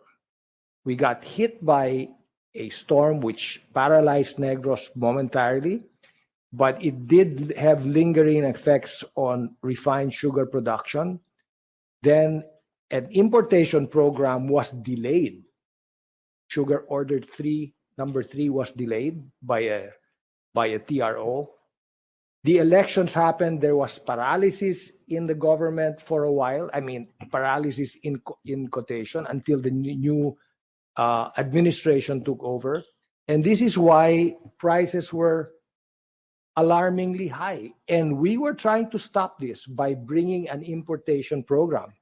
We were saying from the very beginning, there is going to be a big deficit. And if it's not corrected, then prices are just going to go up, because when there is a big demand and there's a very small supply, if I have 5 pieces of sugar to sell and one starts bidding, a buyer starts outbidding the other, what am I going to do? Right?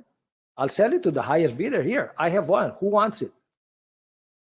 That's correct. Okay, pero yun lang, no, an observation that even without SO4, we are still surviving the sugar emergency situation, and the price of sugar accessible before at 110 pesos per kilo is now accessible at 70 pesos per kilo. Medyo mapapakamo tayo ng ulo doon actually, unless you're telling me that this is a very artificial situation. But the information I get is that kahit yung nagbebenta ngayon ng 70 pesos per kilo ay hindi nag-aabono kung monti lang ang kanyang kita. So that means before, grabe pala ang pagpiga sa ating mga consumer at buyers at 110 pesos per kilo. Ngayon, sa sagot ni Senator Cynthia Villar na importers ang malaking kinikita, that's why importante siguro yung listahan unless na-submit na from the SRA on who are these privileged few who can actually import sugar because of permits and licenses issued by the SRA. Kasi kung if we look at them as a group, kunyari, ilan lang po yan, kunyari 30 or 50 sila, these are the people who have practically the monopoly of importing sugar. So may I get some, sino na ba ngayon ang new SRA administrator? Kasi tanong tayo ng tanong kay Engineer Serapika.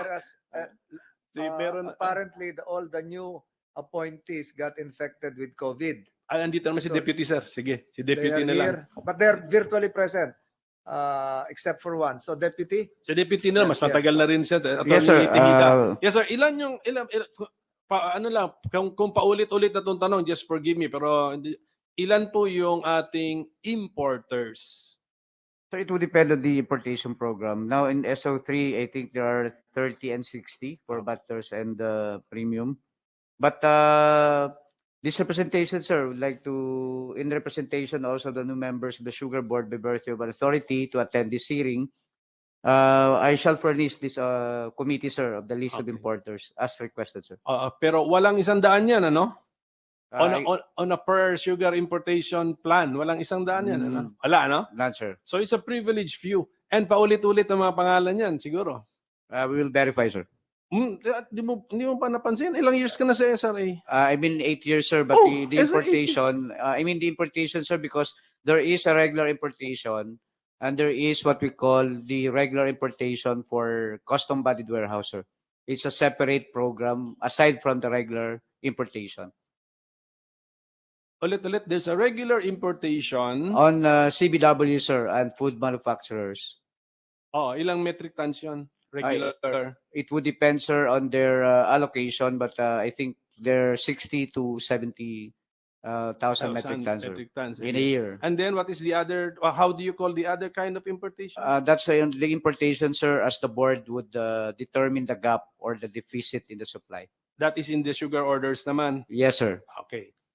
So, pero syempre, may idea ka na yung sino yung nabigyan ng license sa regular importation at saka sa sugar order importations, common names. Yes, sir.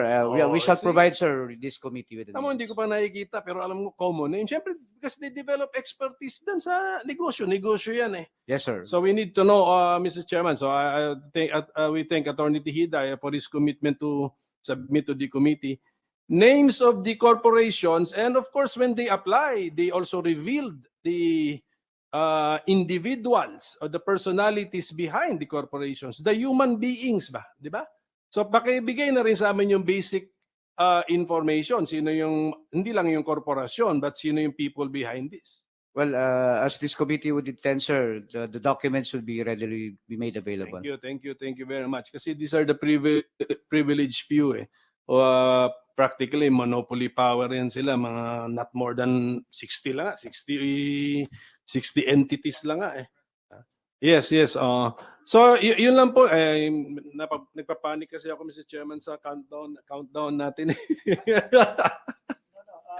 So, yung in aid of legislation sana, ayusin natin itong SRA kasi it's worth saving. At saka yung expertise na na-develop na ito eh. At saka the regulation, I think the trading in sugar still needs to be regulated or highly regulated unless there is a contrary opinion from our resource persons. Is there any from our resource persons that we need to release sugar from this regulation? Wala. But Attorney Santos, why you were raising your hand pala? A different topic? Yes, sir.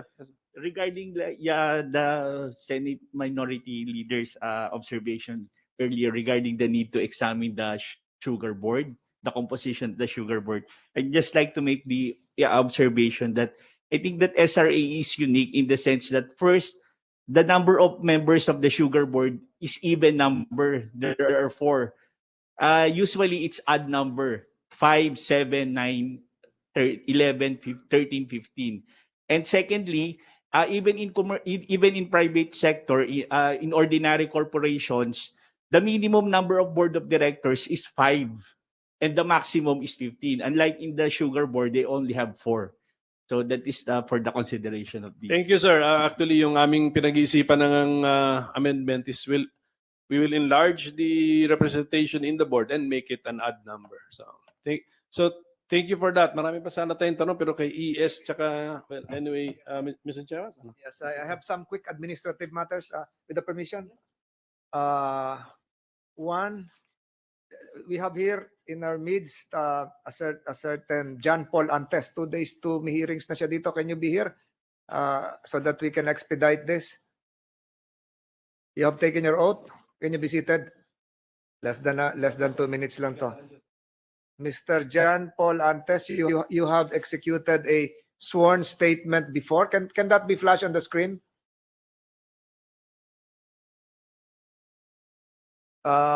You are Mr. John Paul Antes. You are a senior sugar production and regulation officer. Yes, nag-oath ka na? Not yet? Not yet, sir. Not yet. Oh, administer the oath. Yes, Your Honor.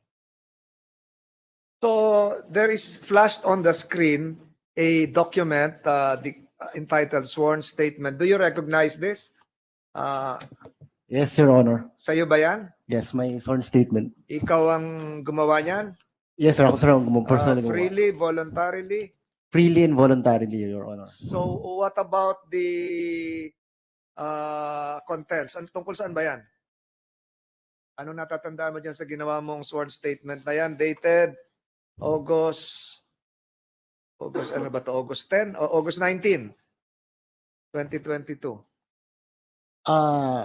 It's about, sir, na I'm assigned or I have additional assignment to the Office of the Sugar Board Secretary, aside from being the Senior Sugar Production and Regulation Officer. So the sworn statement is about your functions. Medyo maliit dito kaya hindi nababasa ng iba. Gusto ko na lang tapusin ito para tapos na rin yung presence mo kasi ilang araw ka na nandito. So nakalagay dito yung mga functions mo, additional assignments by virtue of Special Order number 38. And apparently, ikaw ang tiga-ikot ng mga pipirmahan, including SO4. Ikaw yung tiga-referendum, ibig ko sabihin. Is that correct? That's correct, Your Honor. Sa nakita mo dito, itong affidavit mo, sworn statement, it has not been changed or modified at all. That's the same, right? Yes, sir. As you executed it.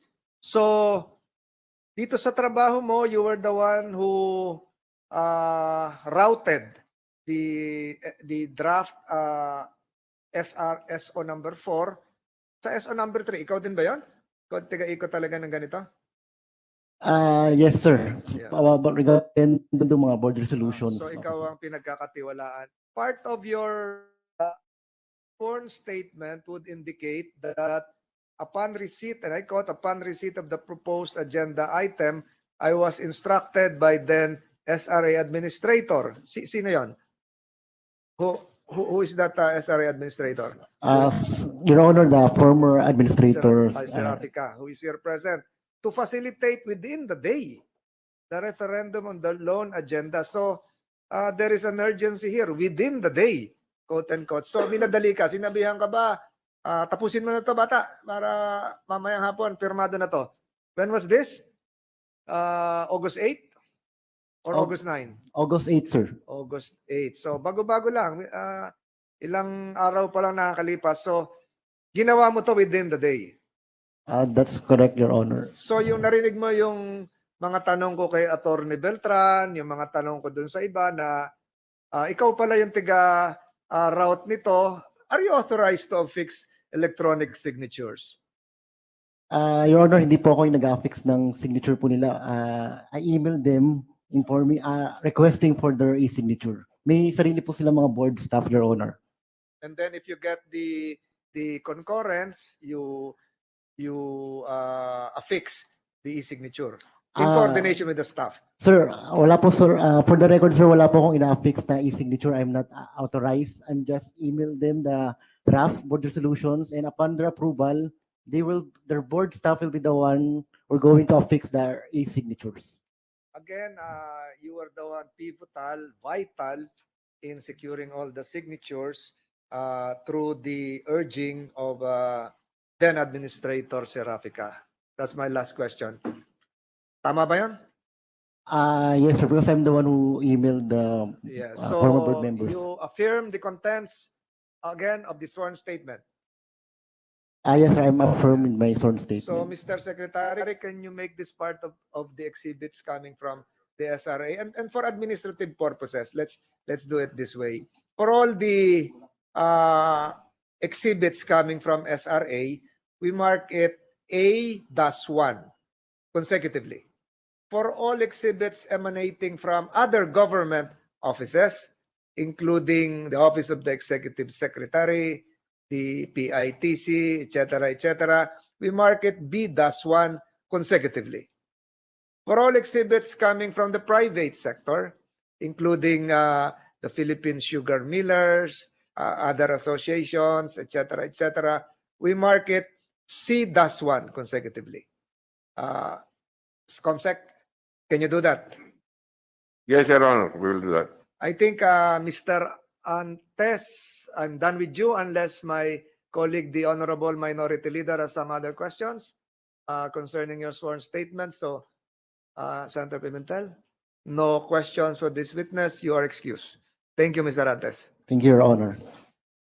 I think I will now go, with the permission of the Honorable Minority Leader, I will go to two sugar importers. San Fernando Eric Commercial Inc. This is the representative here. San Fernando Commercial Inc. Kanina nag-present yan, Comsec.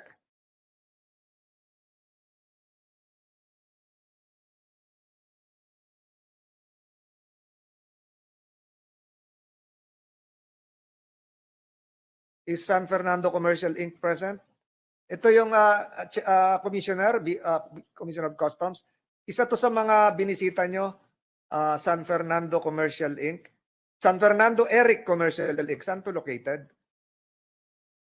Your Honor, let me check my notes, Your Honor. Before you answer, is Delmax Corporation likewise present in this room? Can they be invited next hearing? Commissioner, are you familiar with Delmax Corporation? Yes, Your Honor. Kailan niyo po ito binisita? Let me check my records, Your Honor. I do not have the. So the reason why I am asking this, for the record, and I asked this 2 hours ago, Mr. Commissioner. Ang tanong ko sa iyo kanina, pag nag-import ba, at alam niyo yung mga papeles nito, dadaan lahat sa inyo to, pag halimbawa po ba ang in-import, ang allowable importation quota is 5,000, tapos yung in-import ay 7,000, how do you treat the excess importation of 2,000? If that's in metric tons, if that's in sugar, or whatever item, if it's no longer allowed? Is that smuggled? Is that confiscatable? Is that subject to seizure? Yes. Or what? Anong tawag po doon? Yes, Your Honor. Can you educate excess, this committee? Can you edify us? the excess of the MAV, Your Honor, is already unauthorized, Your Honor. They refer to maximum allowable. The minimum access volume, Your Honor. Can that again? Can you proceed before I interrupted? Anything in excess of the MAV, Your Honor, is already unauthorized, Your Honor. What will happen to the excess of the unauthorized? It will be confiscated, Your Honor. And how is it treated? Is it transferred to a separate bonded warehouse? Is it sold through public auction? Is it since this is, if it involves a perishable item, is it subject to sale, or what happens? It is subject to auction, Your Honor. So the reason why I stated that is based on our records. Can you flash that on the screen? The released items coming from SRA. Pasensya ka na, Commissioner, wala yung mga ibang colleagues ko rito meeting sa DFA. So I have to take the cudgels for all of them except for the minority leader. So you look at this. San Fernando Area Commercial Inc., which we will be inviting next hearing, was able to import 19,000 to 177,000 blah plus. The same is true with Delmax Corporation, and we're referring to sugar, 16,000, 399,600, when the maximum allowable importation for an industrial sugar trader should just be 15,000 metric tons. So meron tayo kagad excess na 14,000. My mathematics colleague is here. Sobra, kahit sa Delmax, sobra ng 1,600. What happened to this? You have the dates, you have the numbers, may dates yan, and you have the figures. Saan napunta yung excess nitong asukal na ito? Ito ba ay binenta? Ito ba ay sinira? Ito ba ay pinakain sa langgam? Saan ito napunta? Sir, we have to check their MAV based on our data on hand, sir. If they have already reached their allocation, sir. Yours came from the SRA. So I can also ask Administrator Serafica, this happened during your term. Ano po ang, ayan po yung mga importer. Ayan din yung mga sugar type. Administrator Serafica, ano po ang, bakit ito sobra? Di ba ang kanilang pwede lang i-import ay 15,000 metric tons? Bakit si Delmax ay 16,000 na plus si San Fernando ay 19? At ito pong dalawang ito, Commissioner, going back to you, ay kasama doon sa mga na-bisita nyo. Kamakailan lang. Kanina pasensya na, kanina ka pa tumitingin sa records nyo. Siguro, pinakamatagal niyan 2 weeks ago. So, tanong ko si Administrator Serafica, bakit po lumampas ito? Sa halip na 15,000 ay 19,000 na. Ano pong dahilan yan? I'm sorry, Your Honor. I think I leave it to the Deputy Administrator for the latest figures. Deputy Administrator, bakit po sumobra? Kasi alam naman natin na may cap. Merong hanggang doon lang. Tapos sumobra siya. Yes, Your Honor. We may inquire, Your Honor, if this is 19,000 metric tons. 19,000 metric tons 19,000 metric tons. in total. Okay. Your Honor, Yes, but the limit, the maximum is just 15,000 metric tons. yeah, it could happen, Your Honor, Mr. Chair, that these importers would import for itself or for another industrial, if that is the case. Because upon checking with our licensing and monitoring division, Your Honor, there is no excess of the allocated volume for these individual importers. So it could be that one of these two importers have their own, or the two have their own allocation for themselves. Then they also imported in the name of the industrial, which was allowed under Sugar Order Number 3. So how will Bureau of Customs determine which is which if it is contained in just one bill of lading? If it is contained in one importation document?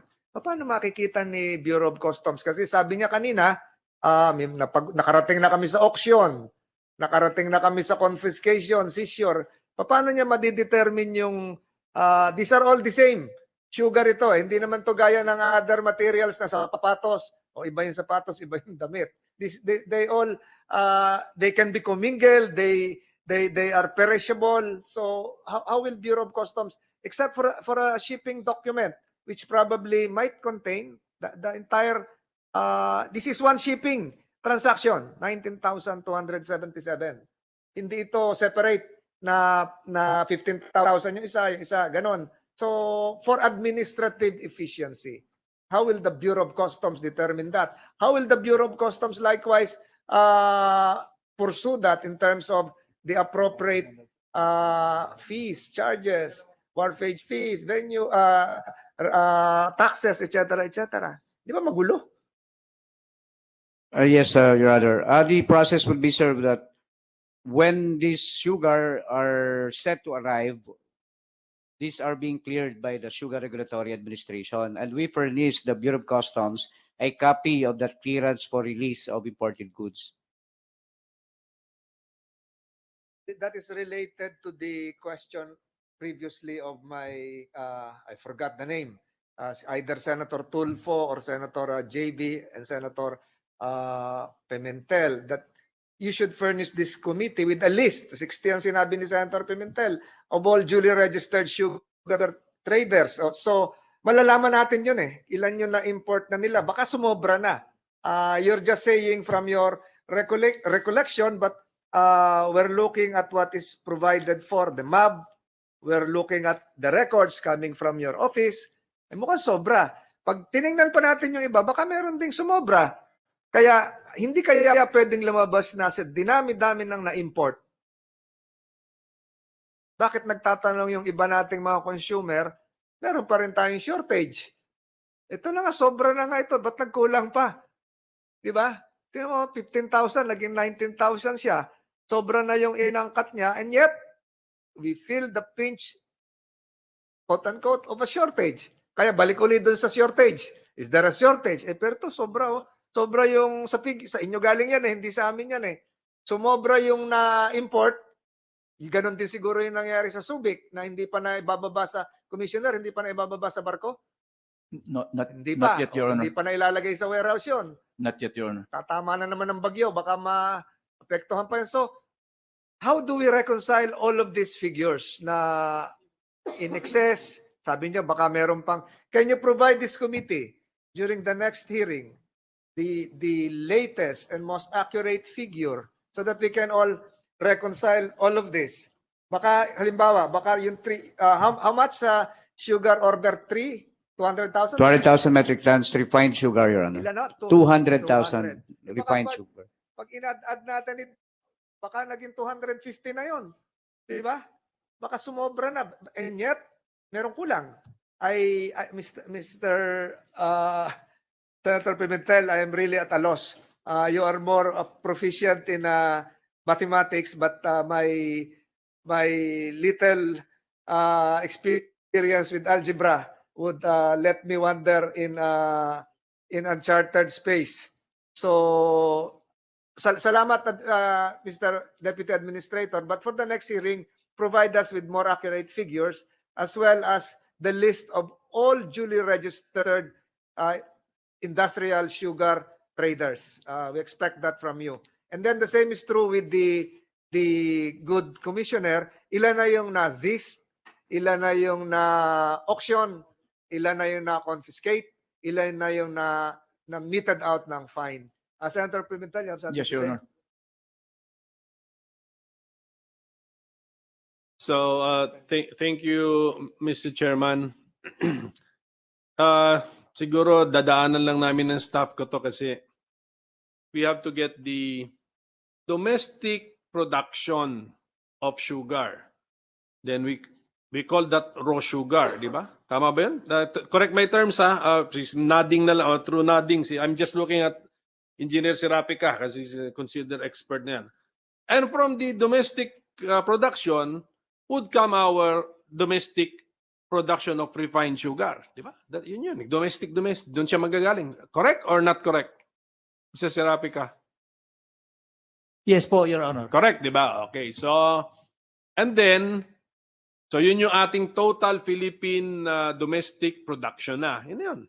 Hindi lalampas si production of refined sugar sa production of raw sugar. Tama? Logical? Okay, so, okay.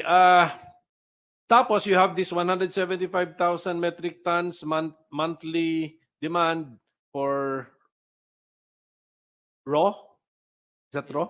Raw. And then 85,000 metric tons for monthly for refined is the demand. Yan. Okay. So, babanggain lang natin yan. That would now be our need to import. Dalawang categories pa rin. Pwede pa, tama. Our importation is dalawang categories pa rin, of raw and also of refined. Is that correct, Engineer Serapica? Yes po. Sige. Yes, Your Honor. So yon. And then, as I understand it, you put an allowance. So it's not purely ima-minus lang, right? Domestic demand, annual. I-annualize ko lang, annualized domestic demand for the two categories minus annualized domestic production would be our importation plan. But do you add something there as parang buffer stock? Yes, Your Honor. What's the formula for that buffer stock? It boils down to the carryover of the preceding crop year. In this case, the carryover, meaning the ending balance of the last crop year, will be carried over to the new season. So if we take a look on the first 3 months, usually we do not get enough raw production because the mills are just starting to build up the raws. So it's critical in this case of putting a buffer stock. The comfortable buffer stock is between 200 to 250,000 metric tons. Oo nga. So yun na nga. So you have a theoretically, yan yung nasa mind ninyo. And then you look at the carryover, kunyari, lagyan natin sa 100 lang yung carryover. So yung balance 250,000 metric tons minus 100,000 metric tons sa carryover, that's 150,000 metric tons. You add that to the importation plan. That would now be the annualized importation plan for the next crop year. Tama? As I understand it. Yes. Okay. Ito lang yung concern ko eh. Yung carryover natin, every crop year is a combination of domestic production and imported sugar. Is that correct, Mr. Serapica? Yes, although it is segregated, what is domestically produced and the importation, but still, at the end of the day, that will be part of the inventory for the entire, let's say, refined sugar in this case. Ang aking kasing concern nga, ang ating point is, kulang na nga si domestic production sa domestic demand. Kulang na yun, di ba? Bakit hindi na, yun lang kung ba't di na natin inuubos? Dapat ubusin si domestic production of both raw and refined. Dapat zero nga carry over dun eh. Sa column na yun on domestic, zero yun. Because that's the only reason you're importing kasi ubos si domestic eh. You need the help of foreign countries to satisfy the demand because domestic cannot satisfy domestic demand. Domestic production cannot satisfy domestic demand. So sana ganon, na inuubos muna natin ang domestic supply. Dapat benta lahat yan. I mean, is there something wrong with that kind of theory or theoretical approach?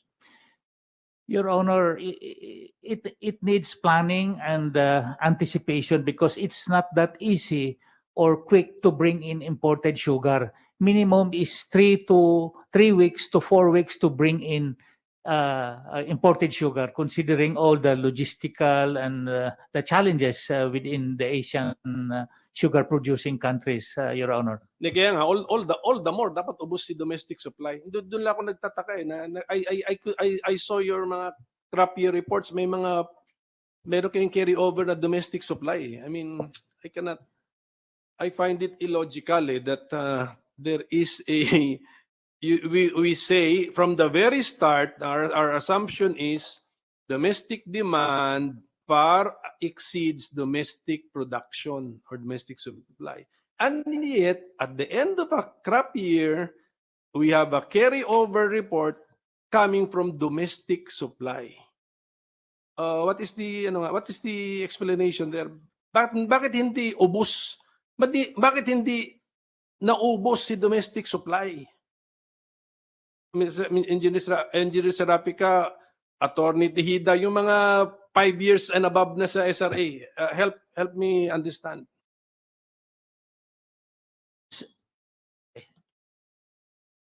Obrigado. Sige. Recognize, Mr. Lobregat. Yes, You the will private you will sector. answer on behalf of the private sector. Private sector, yes. Not in behalf of the SRA. Not in the SRA. I answer on behalf of my personal knowledge. In the months of September, October, November, this is only when the milling season starts, right? The production, for example, and this year they started in August, 1 month earlier, which is not ideal. Mr. Lobregat, before you proceed, Yes. the indulgence of Senator Pimentel, I'd like to excuse the lady from PITC. I think you have a meeting. The committee excuses you right now. Sure, thank you. Like I said, in the beginning of the year, we need that buffer stock to carry us over into September, October, November, because the production is very low. They started this year, August. For the first 3 weeks of August, the production has only been 10,000 tons, right? Let's assume that the average requirement is about 170, 180, you can see how big a deficit that is. In September, it goes up. We don't know, depending on the weather, but it's usually still rainy. And October and November, more or less, it's about even, but that's why it's important to have a carryover. And this was foreseen. That is why the necessity of an importation to make sure that there was a buffer stock. This is different from the pipeline. The buffer stock, of course, is what usually comes from mills and refineries, what they still have for sale, right? But that is why it is necessary to maintain that buffer stock, because in the first few months of the new crop, the production is not as high as in later months when you have the peak of production, because later during the peak you can hit 400,000 tons in 1 month. So I hope that explains why it's important to have a buffer stock. It's like if you had a car, you're not going to make it run out of gas and then walk to the gas station. I suppose Yes, sir. it's about Ito lang, hindi natin pinag-usapan yung buffer stock. Actually, meron talagang buffer stock. But the buffer stock should be composed of already imported sugar.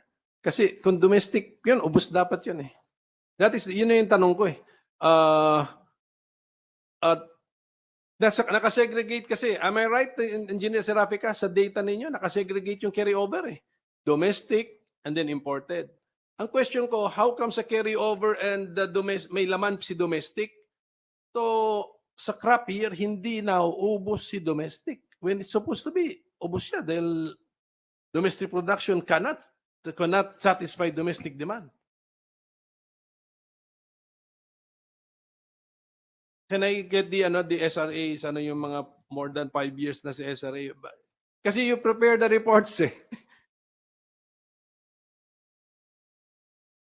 Unless you've not seen the table that we have examined, which came from the SRA presentation. In this case, the actual production is very much dependent, as explained earlier by Mr. Lubricat. We are weather dependent. Like, for example, he mentioned that there are some mills who started, instead of starting September, they opted to start August, hoping that there will be more sugar. But apparently, when you start as early than usual, it's either you have leftover canes, large canes, or young canes. So definitely, the recovery is not that high. So if we say that milling has started, but the recovery rate is not there yet, what is standard in a bags per ton cane of sugar.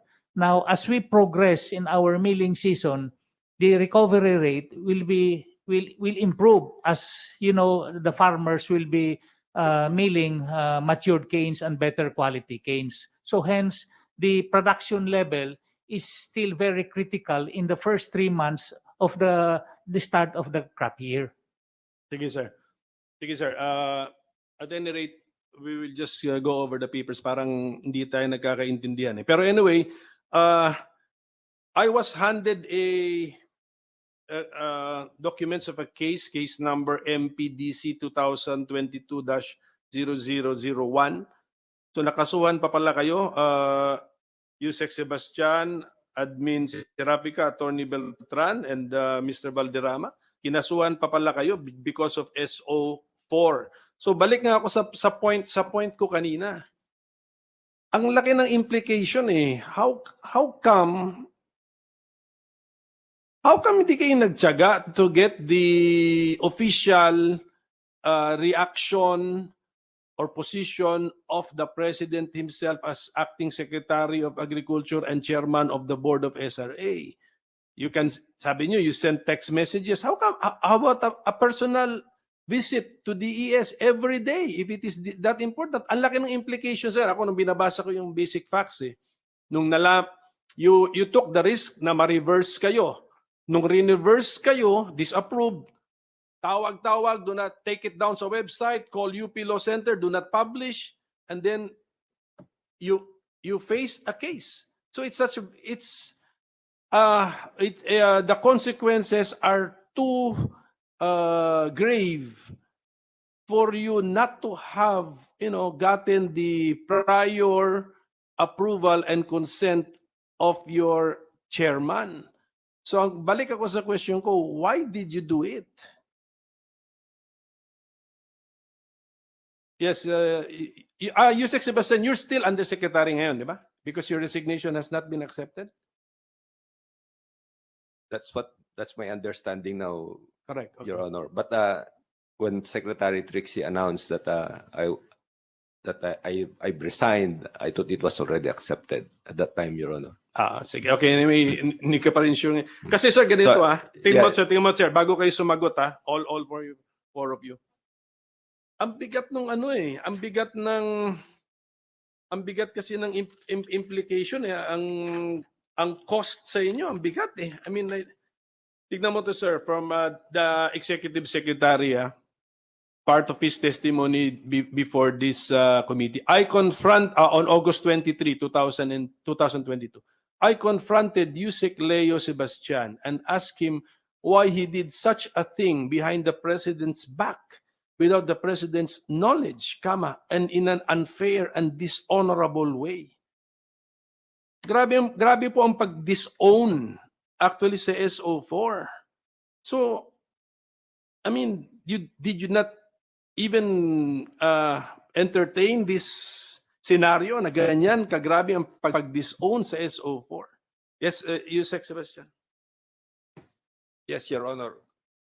You must remember that I was issued a memorandum July 15, 2022, Your Honor. So that gave me the authority to sit in the SRA board as ex officio. And at the same time, I was also authorized to sign various documents, Your Honor. And even in that memo, there is a provision there that all our actions are considered regular unless reprobated or disapproved by the President, Your Honor.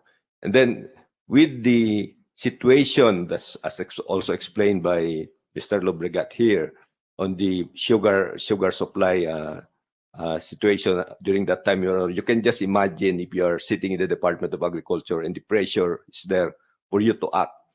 And in our discussion with the President, he also recognized that there's a need to take fast actions.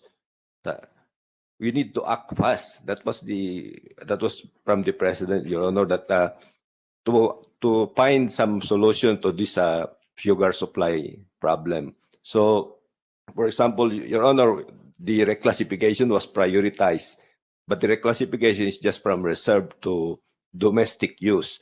Then after that, he also asked Administrator Sarapica to start preparing the sugar importation plan or program, Your Honor.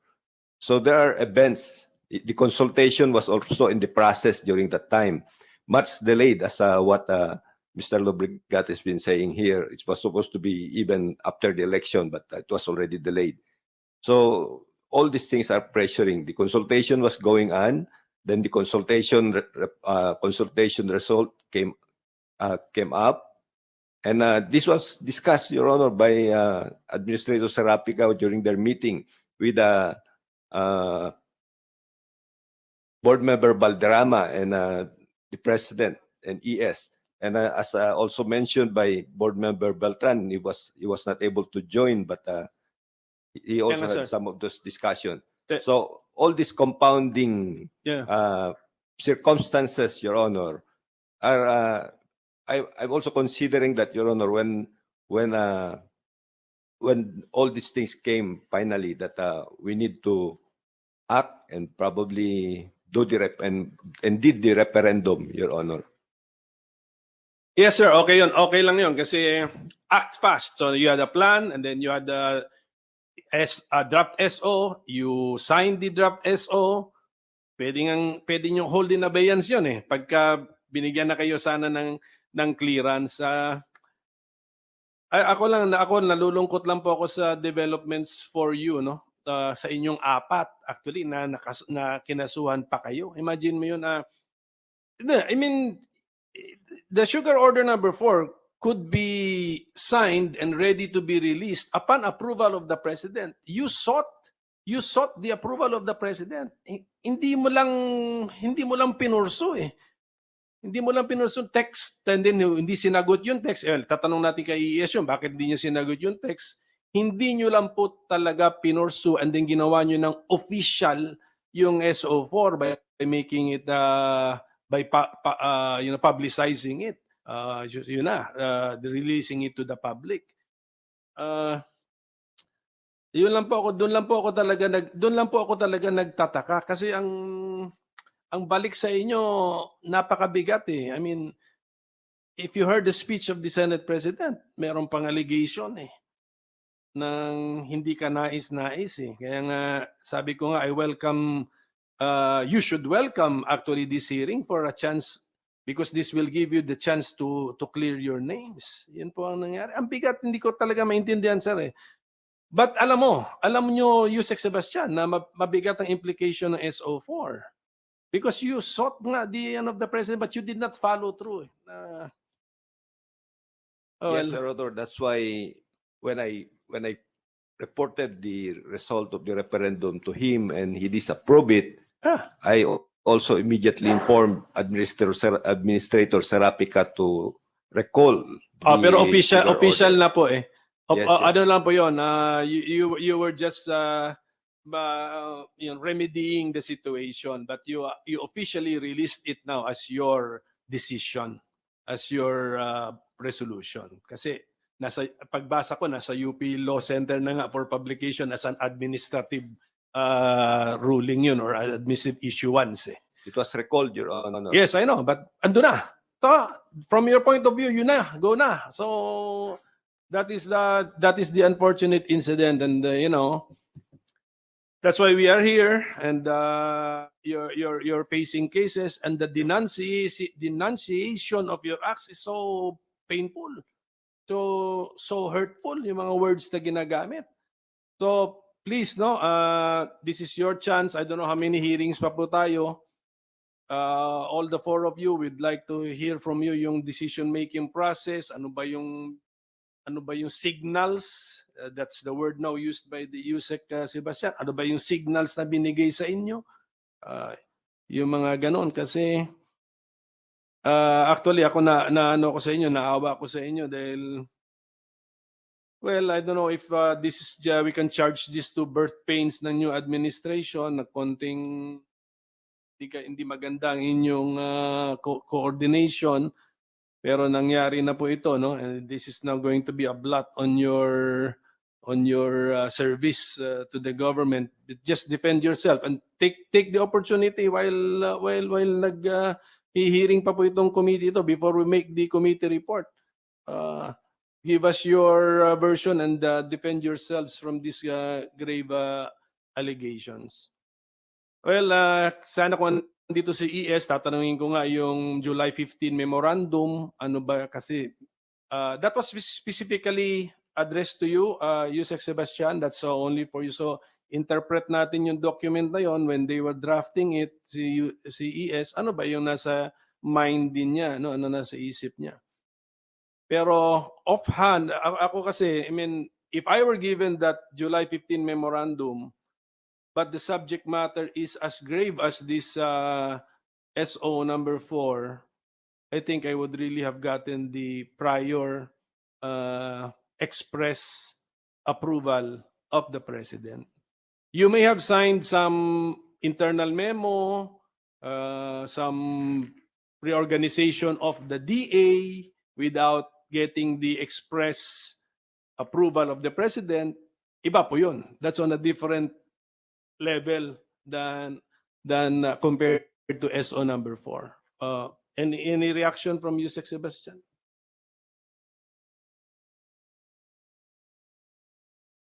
Your Honor, I was just, as I said a while ago, I was operating on that, based on that memo on July 15, 2022, Your Honor. And with good intent, I executed, I signed that SO, Your Honor. But only after also, remember, Your Honor, it's a board resolution. It's not my own decision. There were already 3 board members who voted. And to make that resolution effective, it has to be a majority of the members of the board, not just one person, Your Honor. So I could not have approved it myself alone.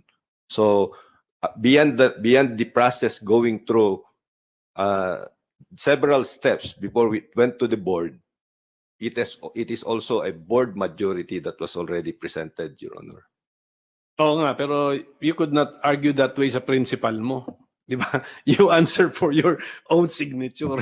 Ano, so sa principal mo, sir, nasway ako nung 3 eh. Ano, so, hindi dapat gano'n. No, I was also convinced, Your Honor, by the data that was presented, as I mentioned. Kaya I know. You convinced ka nga, pumirma ka nga eh. Yes, Your Honor. You could have gotten the consent before signing. You could have gotten the consent after signing if you had made the signed SO number 4 as ano muna, as unofficial muna. Ganun sana. You could have gotten it.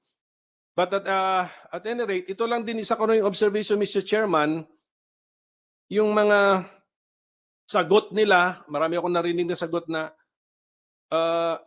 akala namin in-approve na ni President Marcos, kaya pirma na rin kami. Meron din tayong matinanong sa online.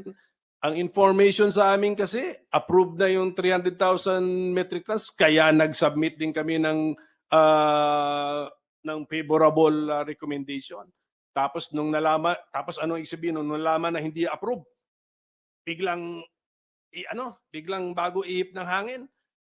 Sana yung SRA or lahat ng mga collegial bodies na binubuo ng gobyerno, precisely forum yan eh. Forum or a venue where you can express a contrary point of view or other points of view or other opinions. Diba? Then welcome po ang welcome po dyan ang dissenting opinion, welcome po dyan ang I disagree, I dissent. Welcome po dyan. Hindi dapat yung attitude natin na I approve. Paano pala kung the figures lead you to a different conclusion? Diba? Express your different conclusion, your different position. Yun po sana, narinig ko lang sa first hearing natin na ganun yung mga reasoning nila. Medyo nasisira ang collegiate nature of the body, nasisira ang purpose ng consultation of the stakeholders. Sira kasi sasabihin ng stakeholders, ang pagkasabi sa amin, gusto na ng presidente, kaya pabor na rin kami. So, sayang. I mean, what is the purpose of consulting stakeholders? Precisely, para makapagsabi nga sila ng what is the true situation. So, okay, so let us, lesson na lang ito for everybody. Ulitin ko, I'm sad for the four of you. You can defend yourselves in the other fora, but take advantage while we have this hearing to also defend yourselves and let your decision-making process be known to the members of this committee so that we can really understand your point of view. Thank you, Mr. Chairman. Minority Leader, I think we have to attend to Senate plenary, and we're now nearing the end, perhaps reaching the light at the end of the tunnel. We'll still have a hearing. The committee secretary is directed to invite those who fail to attend today, principally those coming from the private sector and some the new members of the board and the other resource persons mentioned hours before. So without objection on the part of my colleagues, this Senate Blue Ribbon Committee hearing is hereby suspended. Thank you to all the resource persons.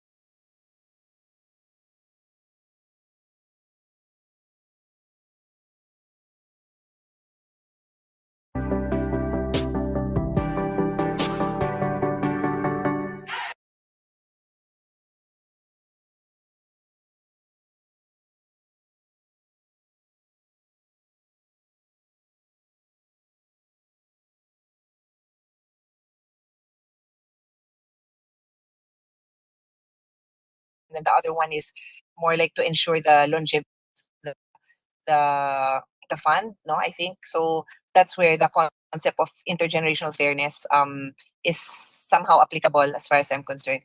And finally, I wanted to just ask if there were if they have data on the contributions required in other countries and the benefits. I always just like to look at best practices to see what we can what we can aspire to attain if the contributions were at an amount that are affordable, but the payback for the people would be better. Was that clear, Mr. Chairman? Very clear, and I think EVP Kapunong mentioned that na yung best practices and yung You were saying, sir, kanina, from 13 to 22%? Your Honor, 22% is the average Social Security contribution rate around the world, but it actually varies by continent, by type of country. And GSIS is at 21. 21. Yeah. And SSS is at 13, but plus 1% every 2 years until they reach 15%, and then their board will decide if there are further increases. So her other question is that if you've come across nga yung unpaid work of women. What we have are some indirect data in terms of the percentage of women that are covered or registered with the SSS versus those that are registered that are male. In particular, we have 58% of males are already covered by SSS, but only 48% of females are covered by SSS. Assuming naman na 50-50 po yung population natin. But we're willing to look into the yung nga unpaid work, no? So basically, di ba, parang if si Maria at saka si Pedro both make 20,000, both work 9 hours a day, but si Pedro ay kasama na ng barkada niya after work hours. And si Maria is doing the laundry, di ba? Cleaning the house, preparing the children at 5 a.m. to go to school. Di ba? Yun yung unpaid work, if I'm not mistaken. Am I correct there, Senator Pia? I'll take your silence as I'm correct kasi minsan lang naman ako correct pag ikaw kausap ko. So I think that's what she meant. And nakikita ko naman very progressive naman ng SSS GSIS. So let's look into that, no? The other thing, kasi we're running out of time, is basically nga, let's have a liaison rather than a technical working group until we really need one. Para lang hindi rin sayang oras niya. I don't want to drag you in here every week or every other week just so that we can discuss something that we're supposed to know naman sa briefing paper. But when we do come to some points that we can either agree or disagree on, then we can talk about it, no? Like one point sa akin is really, for example, no, just as an example, I mean, you may want to comment or not, but like during the time of President Aquino, kung titignan mo yung stock market, parang times, parang 3, 4, 500, may 1,000% pa yung ibang tumaas eh. Pero kung titignan mo yung investment sa stocks ng GSIS at SSS, less than 20% yung inakyat, if I'm not mistaken, no? I'm not an expert there, pero pakitignan nyo yun, no? The other thing is, nakikita ko, all the big corporations in the Philippines, or the bigger ones, are going into infra, highways, yung mga railways, di ba? And mukhang walang lugi, no? So I was wondering kung pwede niyong isama sa mix niyo yon, you'll hit 2 birds in 1 stone, no? Mas maraming PPPs at baka mas malaki pa ang kitain ninyo, unless there's a reason not to go into it. But that's one thing this committee is interested in looking into more progressive ways of earning more for the contribution. And then number 2, how to use the money. Actually, ang particular na tinatarget ko dyan is yung pag-ibig eh. Kasi parang grabe ang dami ng pera nila. Pero very few ang either nag-loan or yung income nila. Eh di ba ang pag-ibig baliwala kung hindi mo sineshare eh. Ano yun? Madamot na pag-ibig yun. Di ba? So, but you get what I mean, no? I mean, if you grabe yung assets nyo, and again, I don't want to be responsible. I don't want to even make the statement na Sir Voltaire, Sir Zaldi, dapat nilagyan nyo to, kasi I'm sure very, very conservative at very, very, hindi nyo pinaglalaroan ng pera ng working man and woman. Having said that, yun nga, may katulad ng mga iba nating infrastructure, siguro because the way the country is made, di naman nalulugi yung mga yon, di ba? Like, sabi sa akin, yung mga katulad ng Skyway, 'di ba? They even use the money that you're paying now to rebuild it kasi they won't be hindi matatapos yung time nila until matapos yung buong Skyway. I'm looking into that, but those are examples tingin ko na we can hit 2 or 3 birds with one stone, 'di ba? Oo. Kasi if I'm not mistaken, 'di ba? Pagka mas malaki yung kinita talaga ng investments nyo, more benefits naman talaga ang mabibigay nyo, 'di ba? Kaya lang, hindi naman pwedeng masyadong high risk yung lagyan nyo kasi naman pag nalugi, wala silang makukuha din talaga, no? Oo. Senator Padilla, we have 12 minutes and unless Senator Pia gets back on air, I'll give you some time. Patapos naman na mahal na tagapangulo, meron lang po akong mga katanungan. Isang ano lang po ito. Naka-4 na taon na po yung amended na SS law. Tanong ko lang po, doon po sa nagdaang pandemya, ilan po ang nabigyan ng SSS ng unemployment insurance o involuntary separation benefits? Ilan na po ang nabigyan ng ano? Habol lang po, pasensya na po. Pahabol lang po. Just as a quick answer po, for last year lang po, we were able to grant 1.07 billion in unemployment insurance benefits. That was 2021. And I'm sure that in 2020, it was higher because the unemployment rate was higher in 2020 than in 2021.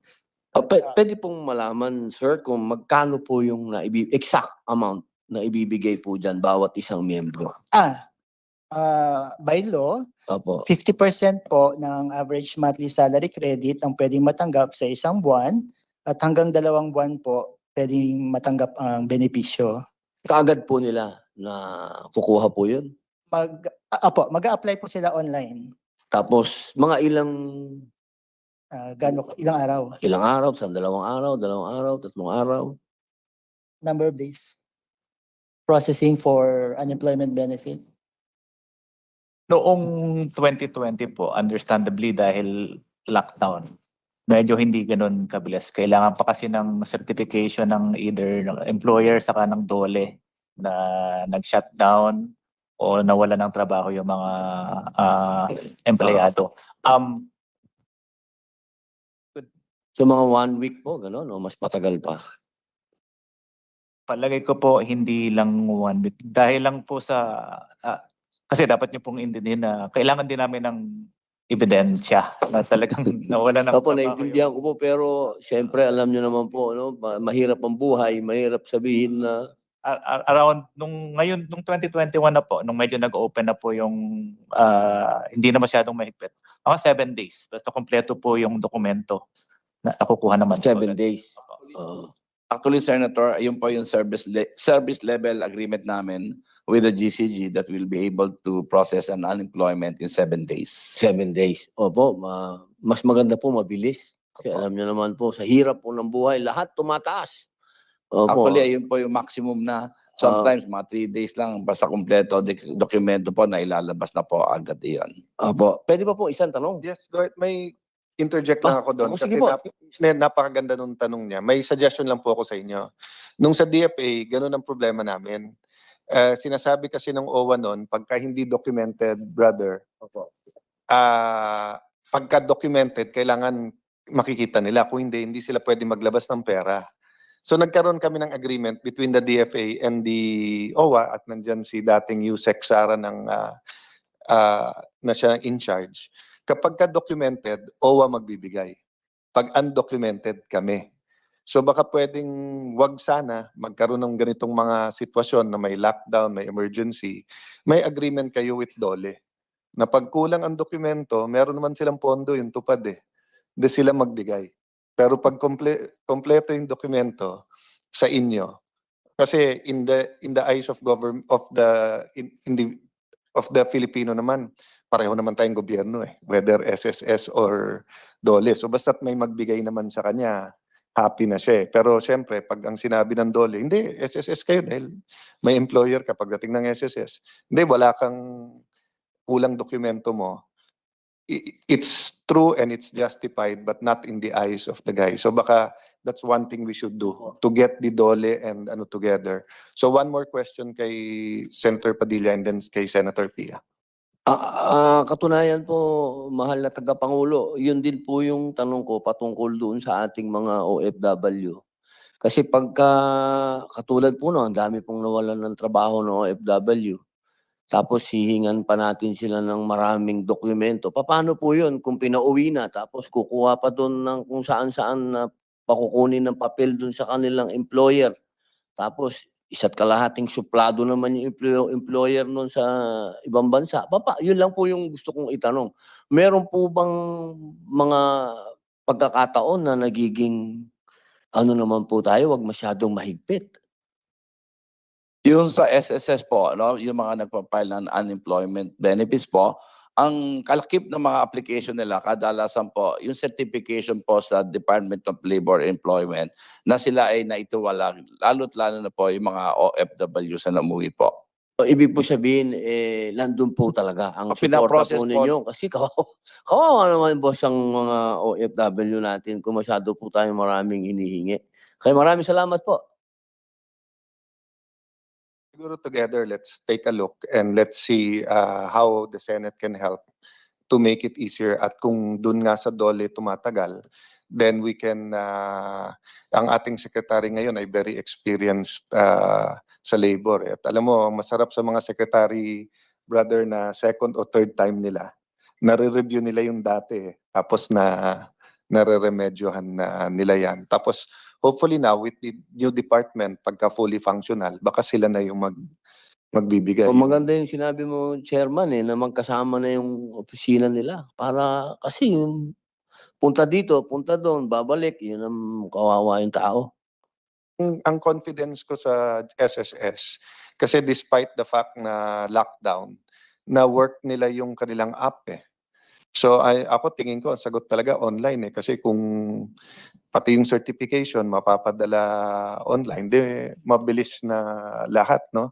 Yun din ang sinasabi ko, for example, sa PhilHealth at saka sa DOH. Pwede naman padala ng doktor yung reseta na nakuna ng picture pinadala. Pwede naman GCash ang padala yung pambili ng gamot. Baka naman online ang solusyon natin sa mga problema sa pila. No? Senator Pia, you have the floor. Thank you, Thank Brother you. Robin. Very brief because I know we have to be in session in 5 minutes. So I just want to expound a little bit on what I was saying. No, sorry for the bad reception. On the concept of women's unpaid work. I just came from Korea for a leadership. What was it?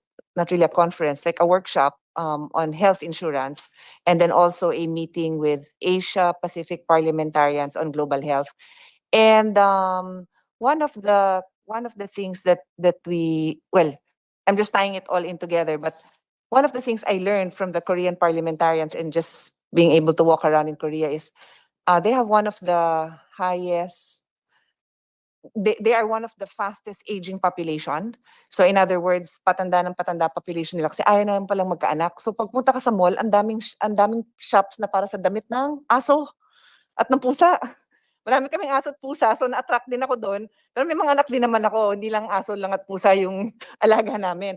Anyway, I mentioned this and I tie it in now to the concept of women's unpaid work because although malayo pa tayo at this present moment, no, because we have a very young population, but part of your job, I'm sure, actuarially and just, for the security of Filipinos is to look into the future.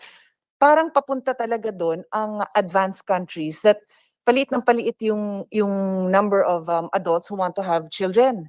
So there will be less and less women who want to become mothers. Why? Because it's very difficult. I go back to Abenomics, which I think you were able to catch it online, no?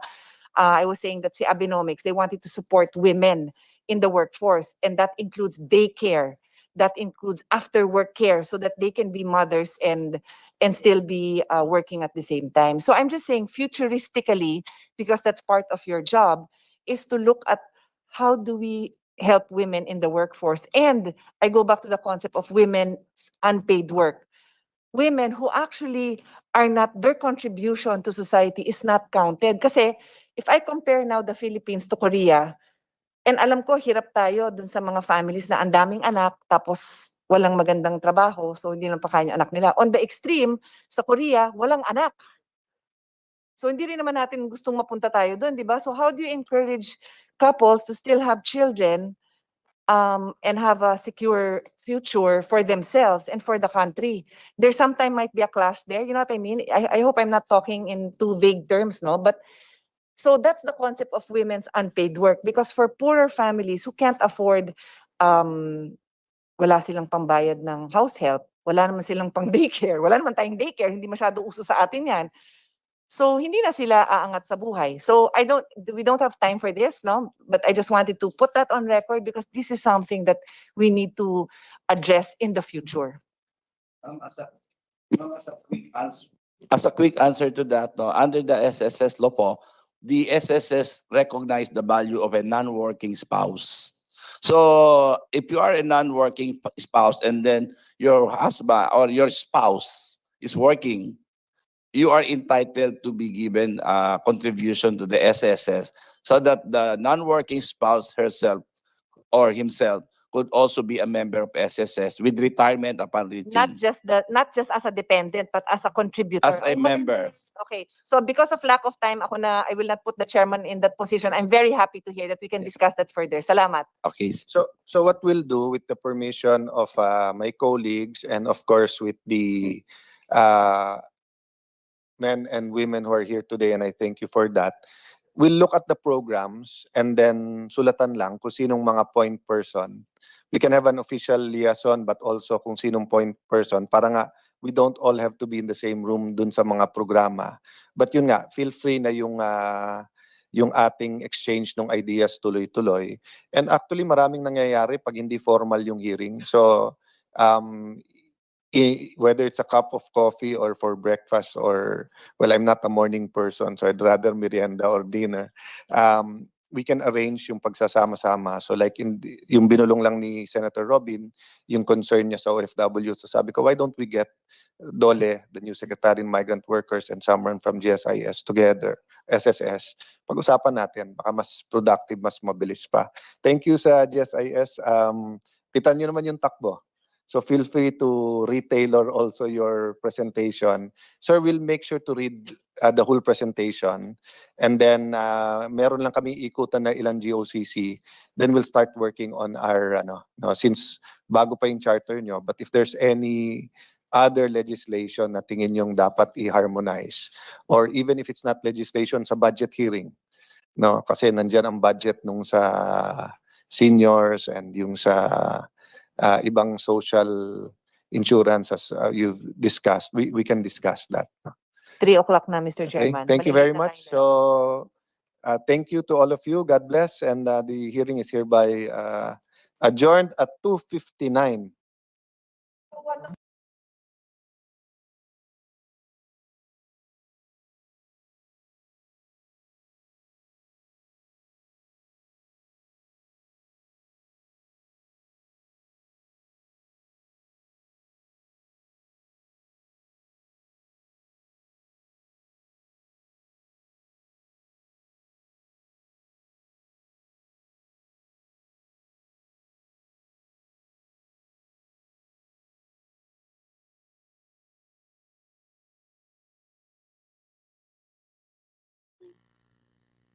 PDLP Joe Barsaga via Zoom. Joining us is Representative Maricel Natividad Nagaño, Representative Euphemia Culyamat. We have Representative